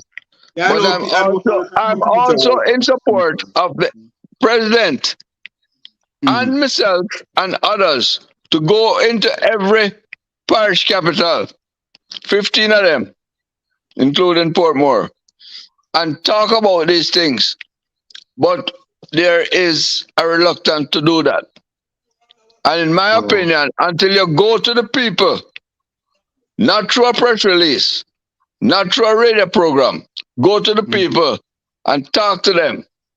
But that is where the difference in opinion between me and the NDM leadership. Good.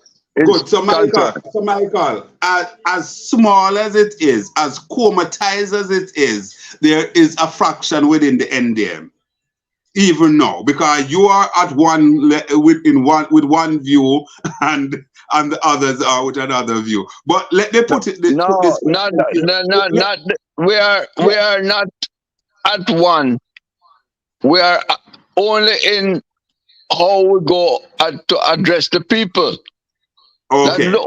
That's the only difference in the NDM and me, is that I want to go out and talk to the people. And they have a different view. There's reluctance to do that. Let me ask one final thing, and then I'll allow the host to come in. Do you believe that Bruce Golden has done Jamaica a disservice when he left the NDM and went back to the Jamaica Labour Party? Yes. He did not really believe in the policies of the NDM. Bruce Golden was an opportunist who wanted to get to power, and he saw the NDM as a means to get to the power. But he did not want to do the work. He did not want to do the groundwork that is necessary. And since him, no other president has been prepared to do the groundwork. The groundwork is going out to the people and talking to them. Just as how Bustamante and Manley did it in the early days of the PNP and GLP. The people expect that. I am the person that coined the phrase, GLPNP. Because I said there are two parties in Jamaica. GLPNP is one party and NDM was the second party. That is how I coined it, because the psyche of the Jamaican people is a two-party system. So the best way to do it is to join the GLP and the PNP as one. Because they have two garrison. Them practice garrison politics, and they have two militia attached to them. But on the other hand, people normally dub the end. Well, look at it. Right, Two militia. Two militia. And You know what a militia is? No. A private army. Yeah, man. Well, Wow. Clansman are private armies, you know. And the other day, the Minister of National Security made an announcement that 200 guns coming here every week or something like that. And people been asking how him know. But him know. How him know? How him know? How him know? How him know because he is the Minister of National Security. Okay. Listen to me. You don't ask Michael those questions, you know. I can tell you, right? God. That anytime the police find a set of gun at the wharf, 3 other set come in. The Michael, how you have them the intelligence say you know make the police know? But the police know. They know? Yes. Just like how the police know how Dodos leave Tivoli. Oh? Oh? Is police take him out of Tivoli? How you know that? Yeah, a lot of things you don't know in this country. But ahead, everybody know on the ground who's supposed to know. So Al was a part of that police crew? Who? Al. Who? Look here. Al. You know how many houses? You mean Al Miller? Yes. Yes, man. Al Miller. The police knew the Reverend Al Miller. Yes. He checked with the police before he went to pick up Ludus. Yes. So hold on here now, Michael.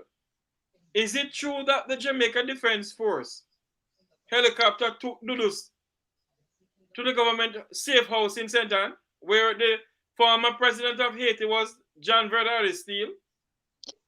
Well, I can tell you that he stayed at a safe house in St. Anne. A safe house?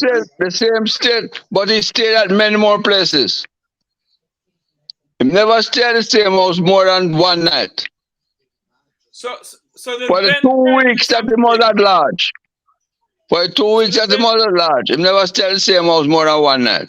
You believe that he was at a person house who was killed in the whole melee by army?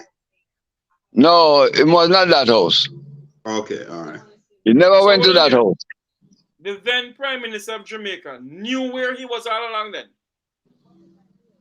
The then Prime Minister of Jamaica knew much more than him chose to admit that he knew. So you're saying to us that the incursion into Tivoli, or so that's the name, yes, into Tivoli, could have prevented? I have said that many times. The only reason why the incursion took place in Tivoli was because of the barriers that was put up there. And all Bruce Golden had to do was to call Siaga and say, listen, both of us are going down to Tivoli. And we're going to tell them to take down the barriers. Because nobody in Tivoli would dare even talk to Mr. Siaga hard. To defy Papa Eddie. Right? All Bruce Golden couldn't put a constituency in Tivoli Gardens, you know. His constituency office was not there. That's what I learned. Because Dodos told him that he couldn't take that office. And he had to set up an office in Fletcher's land. Why? Why? Yeah. Because he was not deserving of that office. Of Eddie's office? Yes. Oh. Never read. There is a lot. There is a lot that you need to know. That the public need to know about what happened there and the people that were killed. So hold on. Conrad, hold on. Let me come in. I'm happy that the whole conversation about Dudus came up. So do you believe that the current ambassador of Plentiful, can me can't pronounce ambassador of because bad word, I mean I want cause none because decent people are watching. The current ambassador of Plentiful, Ambassador Rocky Mead. Why are you laughing at me now, Conrad? No man, go ahead. The current ambassador of Plentiful, Ambassador Rocky Mead. Do you believe that Ambassador Rocky Mead knew or know who ordered the assassination of Keith Clark? Jesus Christ, I want to Listen to me. Keith Clark assassination was done in error. I think so. They got false information and they acted on that false information. I think that's what happened. That's what the my 21 bullet into that man? What? And pump 21 bullet into him? But maybe they believe that they have their target. Not only into him, into his back. And nothing comes out of it? Then who you think signed the thing to give them, to make them to give them immunity? The then Minister of National Security and Injustice, Peter Bundy? Yes. That is why I tell you that the JLPNP is one party. So hold on there, Michael. Conrad, you're not coming, man. We don't make it come in. But, Michael, you are saying to me tonight that the assassination of a Jamaican citizen and Jamaican soil by in his house, in his living room, in his living room, in front of his daughter and wife. Isn't that a tragedy? And that is why I keep on saying that the two political parties in Jamaica need to apologize to the people of this country. The time they're talking about the king must apologize to Jamaica for slavery. Yes, he must do it. But they need to apologize to the people of this country for the atrocity of the burning of the Eventide home. The atrocity of so many things in this country. Before they asked for we're going republic. But Michael, Jeff. Alibaba is an Alibaba system we have. We have to separate some things. Alibaba to apologize to Alibaba. But we have to separate some things. Michael, Michael said a while ago. Yeah, me here. I went on national TV at CVM and I asked which of the political parties is prepared to cut off them left hand? Which one of the ministers? Which one of the leaders is prepared to cut off them left hand? Nobody is prepared to cut off them left hand because the left hand is the militia. You let, can't get rid let, of crime in this country until you get rid of the militias. And who's the mm, malicious? The Klansman and one other. okay. Mm. You cannot But get crime to be solved but until the, you get a but let police me force who but does not right now, report to the prime mm, minister and the leader of the opposition but right and now, the minister of national security. right now, Michael and Jeff, if we're to go by the police information, they have basically emasculated the Klansman by virtue of put a number of them in jail. Some of them died, and so on. And the one order, we don't hear of any of the one order members being incarcerated or so on, but we gather that they're making legitimate money. So is it now that they are no longer interested in our crime of life, so in our life of crime? So what we're getting now is a cessation. That's a reduction or basically an elimination of these two gangs. No, eliminate. I'm trying to eliminate one. One. The other So one, the so other one will only come to life when Mark Golding become prime minister. that's the one order. Yes, Yeah. But we're in a serious trouble. But listen, what I we have to move. I am glad you admit it. No, as a, no. I'm not admitting one thing. I We are, no, yes, you just admitted that we are in serious trouble. in You said serious trouble. Of you're in course serious we trouble. are. Yes, Of I'm glad course you we are admit in that. serious. Of course. Then the baby we born last night basically no must look on as the Jamaica is in serious trouble. Let So me tell hold you on there something. now. 1 second, Jeff. Let me say this to you. A few years ago, although we had crime, but I could be driving down from Kingston and say a brethren on the whole Harbour Road, for example, stop at any one of the watering hole there. And I stop. And before long, you will see 20 of us park up there supporting any one of those young ladies who have a bar along the joints there, along the Yes, corridor there. because So those only looking for us. Go ahead.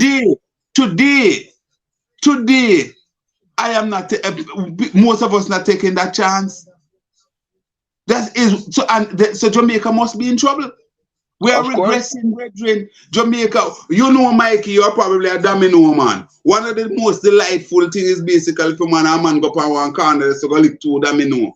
yeah, And one drink a white rum, or drink a beer and so on. Them sort of thing they basically gone the fabric of the society under siege. But yes. Conrad, hold on there. When you Thanks to talk, jail, PNP. hold on there, Mikey. When you talk about you must say the distill of the drunk roll. That is the The jail, distill of the PNP.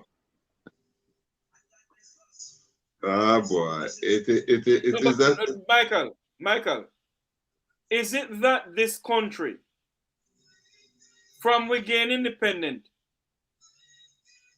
politicians take on gunmen to win seats for them, and now the crime is out of work, and they can't do nothing about it? That is where we reach in this country now. That's where we reached there a long time. All. If you talk to PM Andrew, he will tell you that him do have a garrison, you know. Just like Babsy. Of course. And just like Ronnie Traits hang me up, cut me off of a program because I tell him to have a garrison in Central Kingston. He did? Yes, many times, more than once. Nobody will admit that them have a garrison. Mark Golden will not admit that them have a garrison. But one of the most vicious rape take place in them constituency 2 years ago. And when the father find out is who do the rape and him say I'm going to the police, you know, so the people run him out of the constituency and tell him have to leave. Tell And Mark Mark Golden. Golden do not about it. Oh Lord. No. Ah boy. So you're saying to me that this country has reached a point where if her daughter or sister got raped, there's nothing you can do about it then. Not if it happen in a garrison. You know how much people have us as soon as them daughters start show breasts, them have to send them out of the constituency. You never hear about that? I thought that had stopped. That stop. People stop talking about it now because if you talk about it, they get dead. So Conrad O'Brien, Yeah. let me ask this question of you as a man and the radio. Mm-hmm. Do you hear people call into your programs and complaining that they used to do? Because people used to call into Moti and talk to Moti about these things, you know. Well, yes, people call and talk about I don't hear a lot of people talk about young girls being asked by Dan, as they say it used to happen in the past, where basically Dan would say that, you know, you have to turn up and so on. I don't get that much, but what happened? A lot of people, you get the calls every day about the disasters that are taking place in communities. For example, even yesterday, a 94-year-old man was basically shot several times in his house. Gunmen went there. They asked him for money. His caregiver was there. The caregiver went into the room to basically retrieve whatever money was there. And by the time she was in there, she heard about 3 shots. They shot the man. 94 years old. You know, No, in Carl's constituency the other day, a few months ago, they murdered an elderly lady there in her 80s as well. All of these things are happening. So you hear people talk. The fact of the matter, Jeffrey, is that the crime situation is really at a level that we have never seen it before, and the fear factor is basically palpable. When you look at even yesterday, the crime is out of control. Absolutely, yesterday in Montego Bay, where you have state of emergency down there, you had 2 double murder plus others. You know. Let me tell you something. Something is happening. Successive governments. The right amount of police that we need to have is 25,000. We don't even have, you know what them call statutory amount? 20 years ago, the statutory amount of the police force was 12,000. Yeah. We don't have 12,000 police right now. I'm talking about Red Team. Bunting turned 8,000 force. At the time, I had 8,000 Red Team. And Bunting do a magic act by turning the blue team them into red team. And carry it up to 11,000. Now, so Conrad, the attrition rate in the police is around 400 or 500 a year. And it gets worse. And them taking about 1,000 a year. Right? So all the year I'm taking in police. The President Commissioner of Police asks for 4,000 new police. And don't get that yet. But him is a joke. Ask this question to Conrad and Michael. Jamaica get in the tune of nearly 12 to 11 billion dollars a year from donor countries and America and wherever to help fight security in Jamaica, to help fight the security problem we have in Jamaica, to fight the crime problem rather. Now, if we're getting all that money, how is it that members of the JCF pushing car? How is it members of the JCF can't get ballistic vests and all those? What is going on? Is it that successful government continue failing the people of this country to come out? But of course, successive governments. Yeah, but Andrew is not doing anything that the PNP never do. But we have, hold on, but Michael, next year, let me just finish up my little point. 1 year, whenever next election is called, right? There is a bag of money that is stashed up. That $20 billion is going to be spent in election year. For run with it. 20 who? For run with it. You know what run with it is? Yeah, because the great finance minister of the Yes, 1990 yes. said they must run with it. Well, another run with it is coming. All right. And, You see, and Warmington there. announced. That And means Warmington announced some of it already. for the road. I'm tell you how much billions going to be spent. And every parish going to get how much this and how much that. So that means that $20 billion is going to be spent to win the next election. they Because Holness want his parliament in the park. And want him legacy. And want to beat PJ. Mm-hmm. That's the only thing that's driving Holness right now. Him have a beat PJ. Well, I can tell you something, that I am on the ground and I'm on the air, and I believe that I've seen where I am seeing. You're here in Jamaica too, Mike, and you're seeing the thing. I believe the people have already started turning their back against Holness and this administration. You just want to But take I'm not turning them front to golden. Well, what happened? What happened? You have a situation where a majority of people, a lot of people PNP people did not vote in the last election for whatever reason.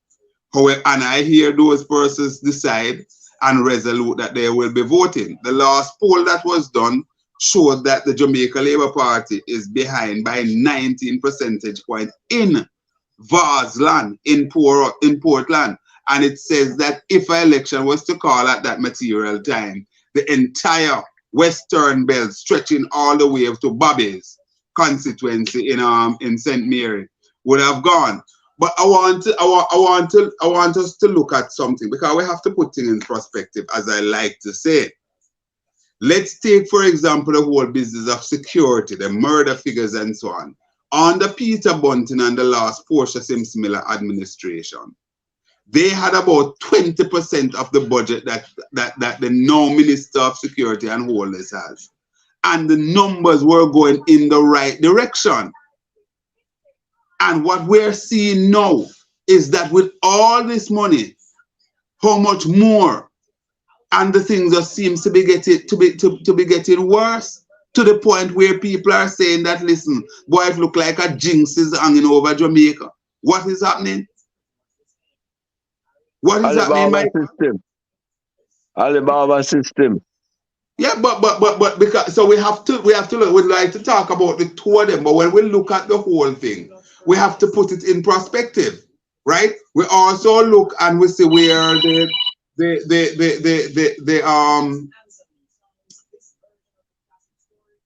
heavy lifting that was done by the previous PNP administration, and the now government basically benefiting from that. And what are they doing?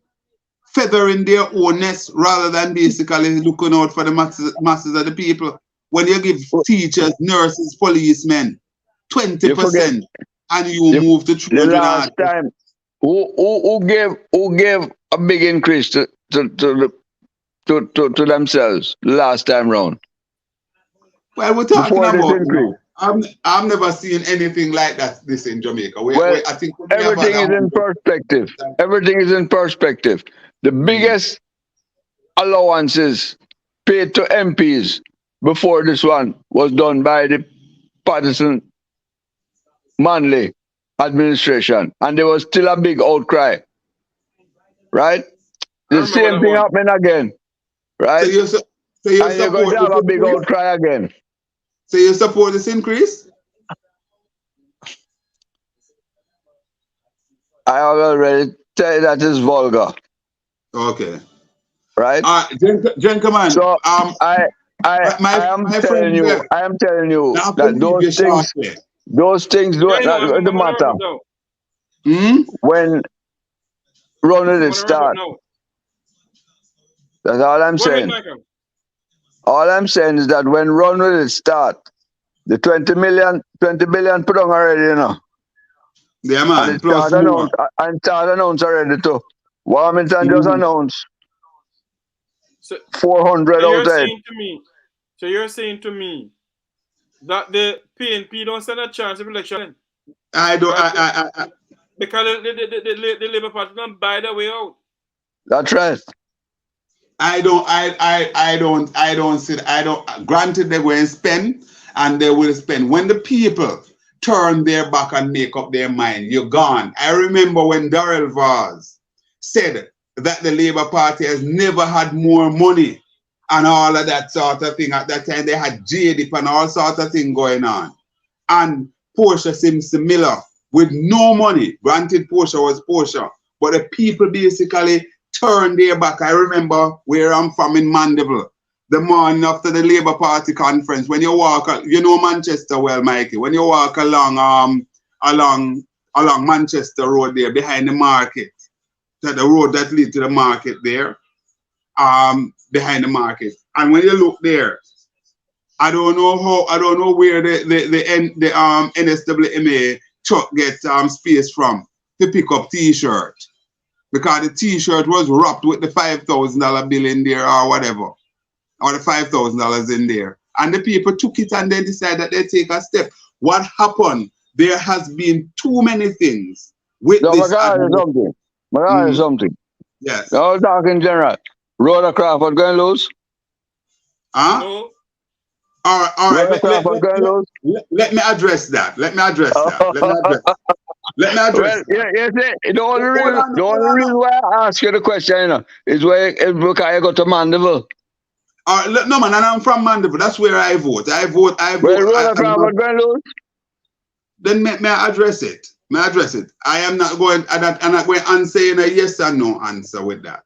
What I will say to you is that there is a place that they dub as the bastion of the PNP in central Manchester, which is the Belfield division. The Belfield division, normally the PNP would come off there with about 3,000 plus votes. The last time they came off there with barely 1,000. Rhoda won by 800 votes or something like that. In Belfield? Because she win overall by 2,000? No. She won this constituency by under 1,000 votes. Check back here. Check back the record. Under 1,000.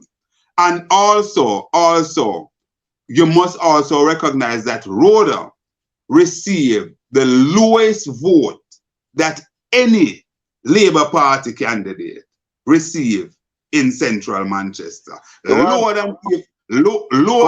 Wait a man, no man will hold for statistics. Hold on. So why is Martin not going back there? Hold on. That's a different question you're asking. I don't know. But I'm just giving you the All right, does the PNP have a candidate in central Manchester? The person who applied, they have not signed off on the candidate, as I understand it. But I gather that the present mayor, Donovan Mitchell, he basically is an aspirant there. He's the long-standing. He's the long-standing. I mean, not a bunting man. No, man, he is. He is. As a matter of fact, he had served as Bunting campaign manager, all sort of thing. He was one of the leading campaign person for Bunting. He was also Bunting's campaign manager in the last election. Yeah, you never hear his statement at conference when the vote is going for Lisa Hanna against Mark Golden. Yeah, but at that point, he supported. You see, you have to understand the thing. It is dynamic. At the time, he supported Lisa. He supported Lisa in that runoff, but he supported Bunting when Bunting ran. Yes. I know a number of persons who did that. Persons who supported Peter Phillips, but they supported Mark Golden. In the last election, they didn't support Bunting, they supported Peter Phillips, but they come over and supported Mark. So there's a dynamic situation. So I am not going to say to you, say Rhoda is going to lose. What I do is present the information to you and what it would suit the PNP to basically go and rekindle. Because remember now that those vote, Rhoda did not receive PNP votes. The votes are there. It's 21% of the vote the JLP got, and they got 41 seats. The PNP with about 14 or 15% got 14 seats. So it just goes to show The mayor have Skendan support. Huh? The mayor have Skendan support. As far as I know, Mr. Black is always a supporter of the People's National He Party. never support Bunting the last time though. I am saying to you that I saw Mr. Black when I went to vote. I saw him dressed in his PNP Gabrielia, his cap and his shirt and so on. And as far as I know, I can't speak to the fact to say he did not support. I saw him out there on election day, he and his crew, and they were dressed all clad in PNP clothes and so on and so forth. So let me find out something here. Mm-hmm. Let me find out something here. I am seeing something here. The people are turning off from Rhoda. Mike is talking shit. Rhoda is building a house as large as Andrew's own, and the people know about it. Well, you see, all those things happen because that's another story. You find some people going to parliament with lean boot and one skirt, and I'm not necessarily saying that was the case with her. And then in short order, they don't know their wealth, and the people are upset. I am hearing that Rhoda is losing a lot of traction in Manchester. The conversation is that the Prime Minister, and I'm not going to get into the sideshow, but the argument is that the Prime Minister will spend as much money as it is possible to ensure that Rhoda comes home. I don't know if that will save him. I am telling you, guys, that on the ground, what I am picking up, the Wholeness administration and Wholeness himself, the shine has almost gone off the ball in a big way. What I can tell you though, is that the young lady, Zalika Jess, will be the candidate for the PNP down Northeast St. Elizabeth, and she will be ramping home that seat because the people there love her. They are literally eating out of her hands. But Mark will never select her. The selection is not completed as yet. But She won. Speak out of turn then. Michael Williams, behave yourself. Him speak out of turn. He spoke out of turn. He spoke out of turn, like how him did, like how him did in Southeast St. Catherine. Out of turn with out what? Of turn. With what? What did they say? When him say him never support no horse. That's what he said that. But how that match up with Jess? But Jess was given the number. At first, the first announcement came that she was not the candidate. No. She contest it. No. Decide that they're going to do something different. No conversation, nothing like that came, and I can tell you because that's one that I follow like it is mine. Jess co-hosts with me on Mondays in our feature that I have that is called Legally Speaking. So we are very close. So I understand. I like Jess too. When she was wasting her money in Central Clarendon, I spoke to her and I told her what she must do. And she laughed at me. Okay. I liked her. Let me ask you a question here though. I like Jess. Let me ask you a question here though. But I'm glad she moved from Clarendon and gone to St. Elizabeth. But she had a uphill fight there. I think she's one of the greatest young find across the political landscape, period. Very dynamic. Gentlemen, let me ask a question though before we go. is it that, based on what Michael is saying to us now, Mr. Williams is saying to us now, that the Labour Party has over $20 billion put down to run the election, if they should call an election? No, Does that's this not what just he's saying. He's talking Huh? about projects. in projects? Mm-hmm. Does the People's National Party are they gaining traction when it comes on to both financing and everything? You have any idea, Conrad? Yeah, man. The PNP will have its fair But share. it don't Its go fair. and have enough money for finance the election. They will find their fair share of money. But of course, the PNP and PJ Patterson said it before, and it's a fact. The truth is that the PNP has never had money like the JLP, you know. The JLP is the natural party that basically attract the red people them in Jamaica with enough money, you know. That's how it Listen, is. So the PNP normally win by Omar Davis did his best. Omar Davis did his best to kill out every black person who had money. Every bank that is owned by a black person in Jamaica. Every bank that was owned by a Jamaican. Every bank that was owned by a Jamaican, Omar Davis hang, kill, mash up, clean. So don't tell me about PNP and money and JLP. I think Patterson had the most money to spend.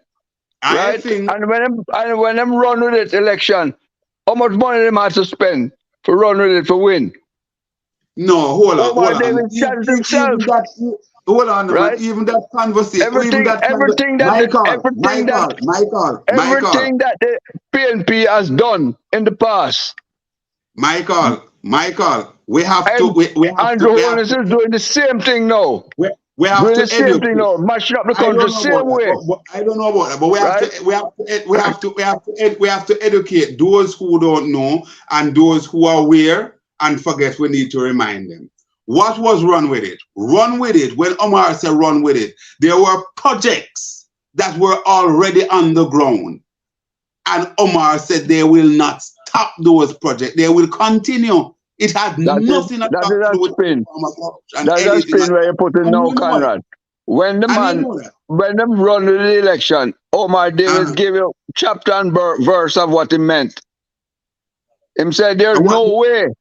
If there's no way he was going to not spend the money and make Siaga win.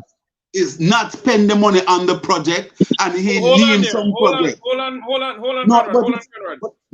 I am gonna look for this video now. Please.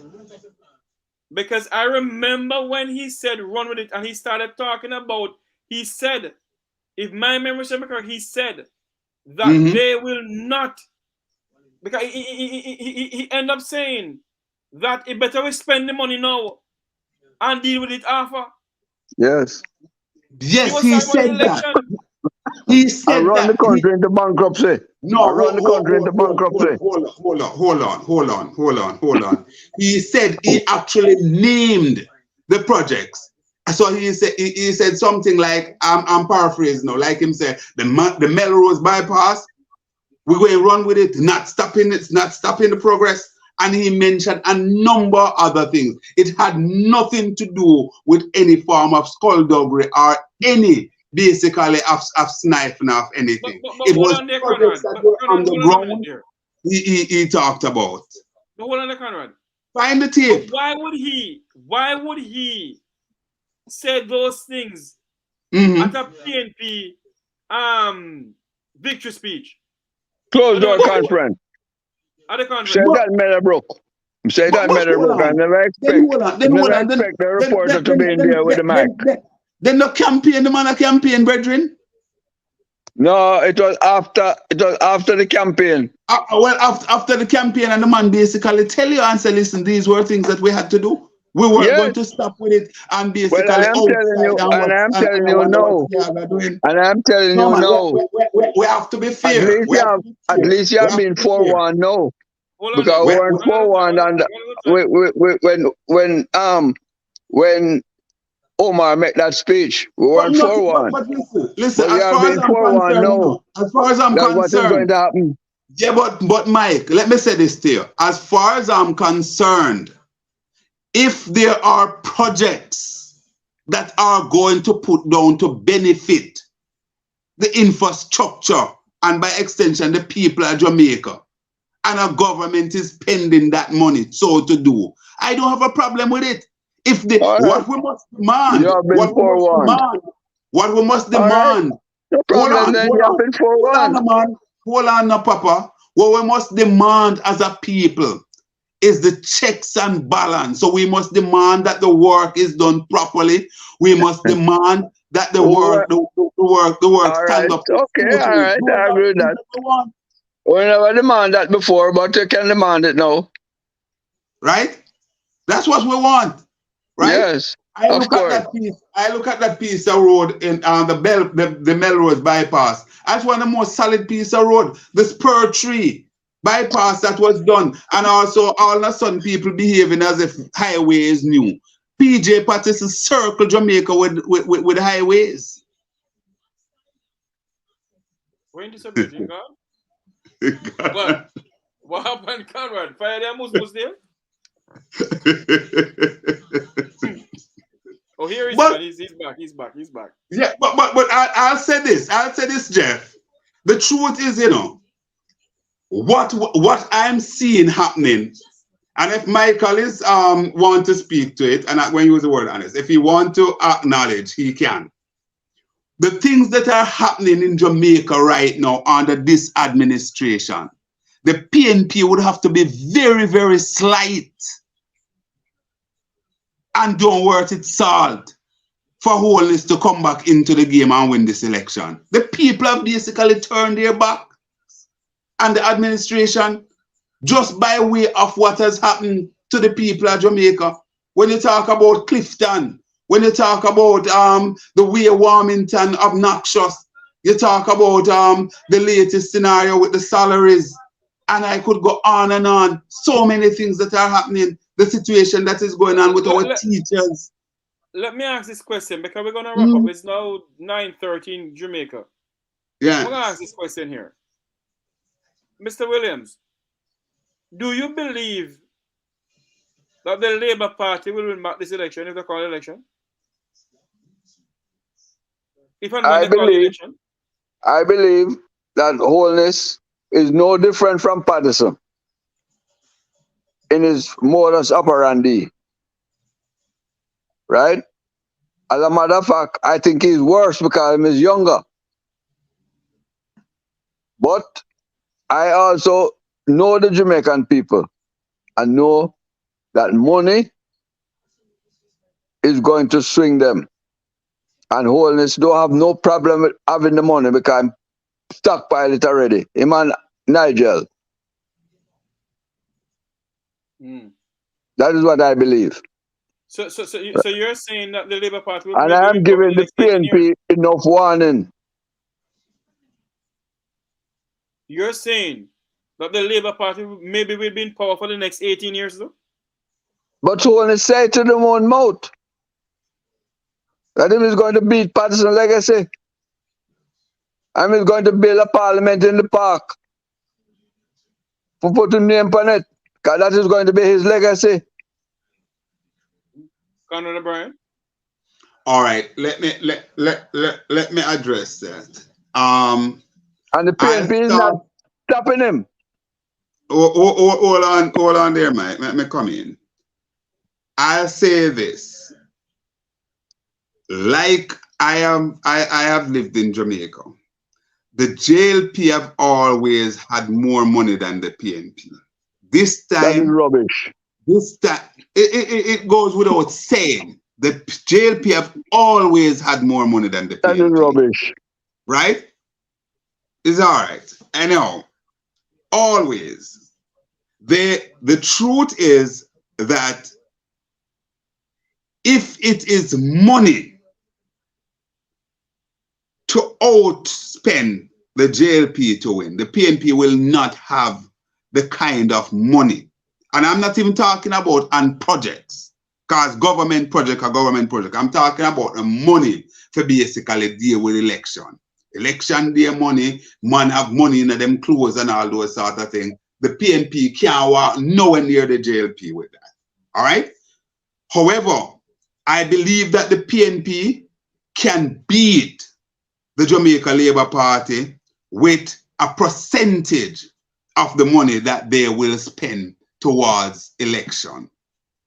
Based on what I am picking up from the people, the falling out of love, the disgruntlement, and all of those sort of things.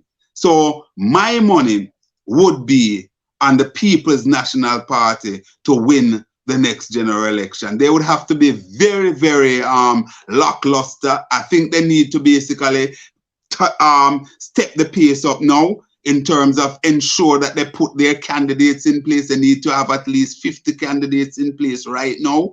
And people really just start out there pressing flesh. I also believe that they need to basically be tighter in their communication. I believe that they need to circle the wagon much more. So when they identify something, you don't need to have just the leader alone talking about it, but they need to coalesce around the leader. You understand? Around the party generally. They need to find that nucleus to deal with it. They also need to ensure that they identify a few big ticket items that they can put to the Jamaican people that will be able to change the landscape once and for all. I also believe that the constitutional change give them an opportunity to basically put some things out there and try and rally the people with them on those points. So all in all, I believe they have PNP have a glorious chance, in winning the next election. But I would be foolish to write off the Jamaica Labour Party. Well, I hear all what you say, and all that you say to me is a pie in the sky, because you keep saying I believe. You have not said one thing aside from the point that I challenge you on, and I say you're going to give me the proof of that. Golden say it is going to prioritize early child education. I listen out for everything what the PNP say. I want to hear that, right? Because he has not come with one single policy that is going to change Jamaica. All he is doing is fighting down what the PNP, what the JLP doing. And such as what? It comes to the point now where the last thing, the salary increase, every PNP, 13 PNP was called by Nationwide. And all of them refused to say that them don't want the money. Not one of them said that them don't want the money. Not one. Right? And 14 backbencher of the Labour Party was called. And none of them would go on record except Juliet Holness chatting foolishness about what she earning now in our new salaries is equivalent to what she was earning in private sector. Rubbish. Exactly. Right? And I am telling you that the biggest issue that the Golden could galvanize the people on, he has not, because all of them want a salary increase. Hold on there. So, Michael, what you're saying, that if the PNP really wanted the Jamaican people on their side, what they should have done is reject the entire thing. Reject the entire thing. And Holness one-upmanship. Because Golden said he wanted to only take 20% of his own. Holness come out and say him not take none of him own. Which is with nonsense. And then the PNP them start to ball. The PNP them who is Patterson start to ball, and and Golden start the ball and all the ex prime minister them start the ball, so them want the money. What I don't know who balling from who not ball, but I will tell you this. Because one of the things that I do, I speak with a straight face, and I Don't tell me what you believe. Don't tell me about PNP policy based on what you believe. Tell me what you want to see them do. Hear me. Just hear me now. First of all, I said it when you came on, since you came on, and I said before you come on, right? I said that the PNP, and Jeffrey, you can bear my witness. I said that I believe that the PNP handle the salary increase thing a bit clumsily, right? I went further to say they started off that way, but they come to a position in terms of articulating a position on behalf of the PNP to say, listen, they are rejecting the thing out and out. That's what they said. They Them are not say that. rejecting. Them don't say that. Them don't say that. None of them say that. Ah, Jesus have mercy. It's all over the place. Mark Golden Tip is all over the place. All over the place. I urge you to go to. I send it to you later. Golden, but not the rest of the PNP. Not one of them is rejecting it. I am saying to you that Dayton and the leader of the opposition said it. Don't you see it? You don't see it? Do you not see it, Jeff? Hold on, I'm asking a question. Dayton Campbell, who is not a member of parliament, he doesn't get paid anymore. No, man, but he is the general secretary. Him not getting paid. He can't. Look here, Dayton Campbell chat with two mouth. I want to hear Mark Golden say, me and my other 13 MPs not taking the salary. Anyhow, Mark articulated the position at that. Said that's where they are. That's their position. Them is in no position. Them is chatting with two mouth. Because none of them rejecting the salary. Okay, fine, right? So I believe. And you were talking with mouth water too. We also have to be. Hold on, Conrad. With all fairness, do you believe that the opposition leader, along with the other 13 members of parliament for the PNP, should outright said no? They're not taking it? Who are you talking to? Yes, me? I believe that. Yes, to you, Conrad. Of course, that's my position from day one. That is my position from day one. I said that, listen, if the PNP wanted to really capture the imagination of the Jamaican people in a big way, that should have been the position. That should have been, but it is not.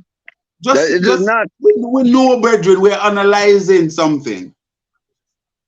There's no analyze with that, my friend.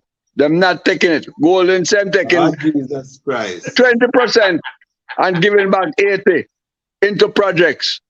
I'm giving back 80 into projects. I'm not rejecting it outright. I'm taking the whole, I'm going to give back some into projects. That means Chairman of the National Democratic Movement, Mr. Mike Williams, former firebrand, Labour man. Can I speak? And former firebrand, PNP to all the PNP before I turn Labour right. What a man of pedigree, Jeffrey. PNP, Labour, NDM, pedigree. Eh? And I would never go back to the JLP or the PNP because I don't eat my own vomit. So what you say? You're not like Carl Samuda? No, not like. Well, Carl Samuda, you know, have a history in himself, you know. He has proven. Because wait up, remember, Carl Samuda is the man who's the greatest politician in Jamaica, you know. Who? But he will never be believed by anybody. You know, Carl Samuda is like Cassandra, the god Cassandra. You know about the god Cassandra? I heard about she was the most beautiful girl in Roman mythology. Yes. And God wanted her, and she wouldn't take the God. And put a cast on her so that anything she said, nobody will believe. But that is Carl Samuda. All right. Well, in closing, in wrapping, I can only say what I think should be done. Because I am not in anybody else's head apart from in my own head. So I'm saying to you, my friend, that I believe that the thing that the PNP should have done at the get-go, even if they didn't reject it immediately, is to say to them, say, listen, we cannot speak on that now. This sound away, we'll have to caucus and they get together and then issue a position and reject it outright. That's my take. That's what I would have done, and so on, because it is untenable when you look at what the majority of the rank and file people get, the 20%. Because remember now, my friend Mike and Jeffrey, the people generally are not saying that politicians should not get an increase, It is the magnitude. If the increase for politician was in the same line, the 20% line and so on, nobody would have much difficulty with it, Nobody I would. agree. It is I agree. because we can't be unfair to them. They need an increase to like anybody. But you can't. I give majority of your people, your teachers, your police, your rank and file civil servant, and then where you come now, you come with your little generalship, like when Nigel do, and hold up chart where him gives up for people at the top a big increase. And I use it for justify, say here what happened. We have given X amount of increase to certain people. It is wicked. And it is basically disingenuous. Yes, I agree with every word you say. But the Good. PNP can't get no benefit because they never rejected it in the first place. The first person that talked about it was I Julian think Robinson. And Julian Robinson said, I don't have no problem with it. We on this side don't have no problem with it. I It's think the when the benefit. country start to raise hell that them go Mm. back in and come back with only for generalship. I All right, think the gentlemen. benefit. I think the benefit that they JPNP, will get from one it. party. I think the benefit that they will get from it, and if you notice, you see the artists, them and so on weighing in. And when you see artists start weighing in and going against a party, the dice is almost cast. And right now, the artists going against the Labour Party, going against Wholeness and things like that. The benefit that the PNP will get from it is that everybody knows that the PNP could not grant the increase. It was given to them by the Jamaica Labour Party government. The only person that could sign off on that is Nigel, the Prime Minister, and by extension, the Cabinet of Jamaica. But hold on there, hold on there, hold on there, hold on there, hold on there. If Them they don't had have been, to accept it. hold on there, Michael, hold on. The Minister of Finance lied to the people of Jamaica too, because he said in a radio interview on Nationwide, where the gentleman, the golden gentleman Cliff Hughes, has been asking him the question, did you consult with the opposition? He refused to answer. He beat around the bush. You see? Anyway, you wrap up final word, Sir Clark. Sir William, sorry. Okay, my final word is the JLP and the PNP are the same. They are JLPNP one party and they are Alibaba party. They are all for themselves, nothing for the Jamaican people. That is why they keep the Jamaican people poor and ignorant. It is a direct policy of both the JLP and the PNP to keep the people without proper education. It is a wicked sin, and they have been in power from 1944. It is not since independence. They have been internal self-government, dealt with education, and The two political education. parties. What? The two political parties. Two political parties, right? The JLPNP from 1944 they have been in power, and they control the internal aspect of the country, and that is education. And they deliberately keep the people poor and ignorant by not dealing with early childhood education as a foundation. Every child should learn to read and write from 2.5, and they must make early child education compulsory. And any party that does that will have an educated society to deal with, not a society that them can just call them out and them go up on bus and have garrison constituencies all over the place.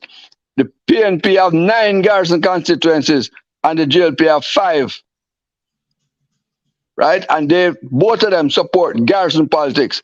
And from time immemorial, the prime ministers of each party have been garrison, except PJ Patterson, who was not a garrison politician, Good. but he I'll supported say, garrison. And I'll say, at the time when uh, one of his own MPs appealed to him to help her with a garrison Bulby, and No, Heather he Robinson. chose Bulby instead of her, and she had to resign from the PNP. yeah, That but was Heather Robinson. let's move to 2023, no? We're wrapping up doing that, Conrad. Wait. Yeah, man. We're wrapping. Let me tell you something. Last week Sunday, or was it the week before?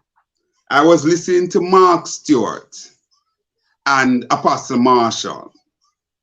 And Apostle Marshall said, listen, the reason why the Jamaica Labour Party spent 18 years in opposition is because traditionally they don't look after the majority of the people of Jamaica. And he's saying that, listen, as a matter of fact, he used more stronger language that I'm using now. And they actually said, listen, time come and they are seeing the writing on the wall where this wholeness administration is gone. I believe, in closing, Jeff, I agree with Michael.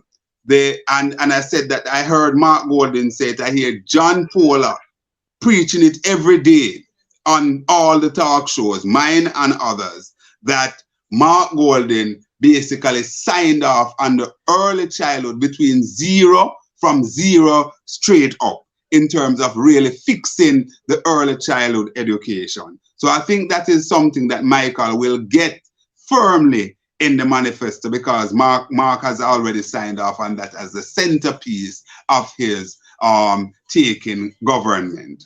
And I also believe that alongside that, there are some other big ticket items that the party needs to put forward. There are a few that I could mention, but I'm not going to get into that now because I was signing off. Gentlemen, thank you very much. Michael Williams, Chairman of the National Democratic Movement. Conrad O'Brien, talk show host of New Start 93 FM. Thank you for coming on. This is where I say so long from here for tonight. You're saying something, Conrad? No, I'm just saying you're most welcome, my brother, and good joining you. Mike? Thank you. I'll get Nice talking to you, Conrad. We'll communicate. I'll have to give you a talk show a call. Yeah, man, we'll communicate. No problem. All right. I will exchange number. I'll give Conrad a number, Michael.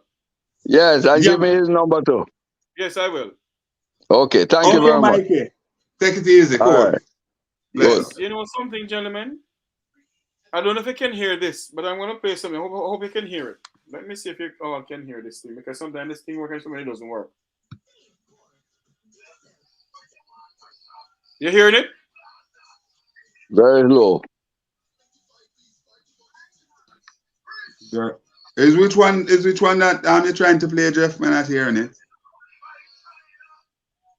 It's not coming through. Is which one? It's something that Mark Stewart said, you know, that it has me thinking. He said that every Villa Plaza, everything is paid in US dollar, and the country is running by China. You know, I'm going to send it to you guys. But gentlemen, this is where we say so long from Gentlemen, this is where we say so long from here, because Jamaica, I tell you something, you know.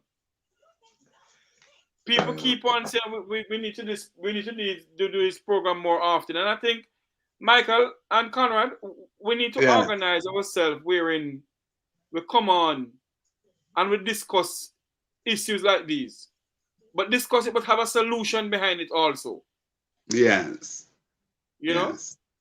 This platform is open to the both of you. Anytime you feel like coming on, let me know. All right. No problem. Let us fight for this piece of rock. Because we came here by... Jeff, 1 second. And pardon me, please. Just to say to your listeners that join me Mondays and Tuesdays from 9 until 12. Straight up News Talk 93 FM. You can download the News Talk 93 FM app at www.newstalk93fm.net. Also, come on and the Conrad O'Brien Facebook page, and so on and so forth. And of course, those of you in Jamaica, you can join me on the 93.3 FM band. Thanks. Thank you very much. Blessings. Gentlemen, people, we have to say good night from here. Because if we continue, we can go until tomorrow morning and our listeners and viewers will still be on. But this is where we say so long from here until you hear my voice again. I'm Jeffrey Tavares saying thank you all. May God bless you. And may God bless Jamaica land we love. As I said before, if you want your company, your small business to be advertised in this program, let me know. As we signed off, we're gonna sign off with one of our sponsors, Brown's Media and Graphics Design. Do you need graphic design services? Or maybe you need branding for your business? How about multimedia production services? Contact Brown's Media and Graphics at 876-877-1870. Brown's Media and Graphics, developing your ideas, creating your style. Remember to like, share, and subscribe to this YouTube channel. Have a good evening, everyone.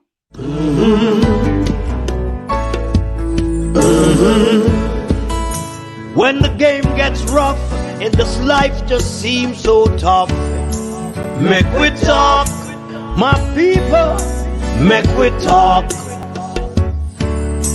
When this town becomes an ugly place, don't let it erase the smile from your face. Make we talk, people, make we talk. Conversation is the key, a guiding light for you and me. Spark a talk and you will see. Conflict solver A to Z. World leaders master the art of self-defense just by talk. So people, make we talk. Hey, we're living in a world that on ourselves we must depend. Make we talk.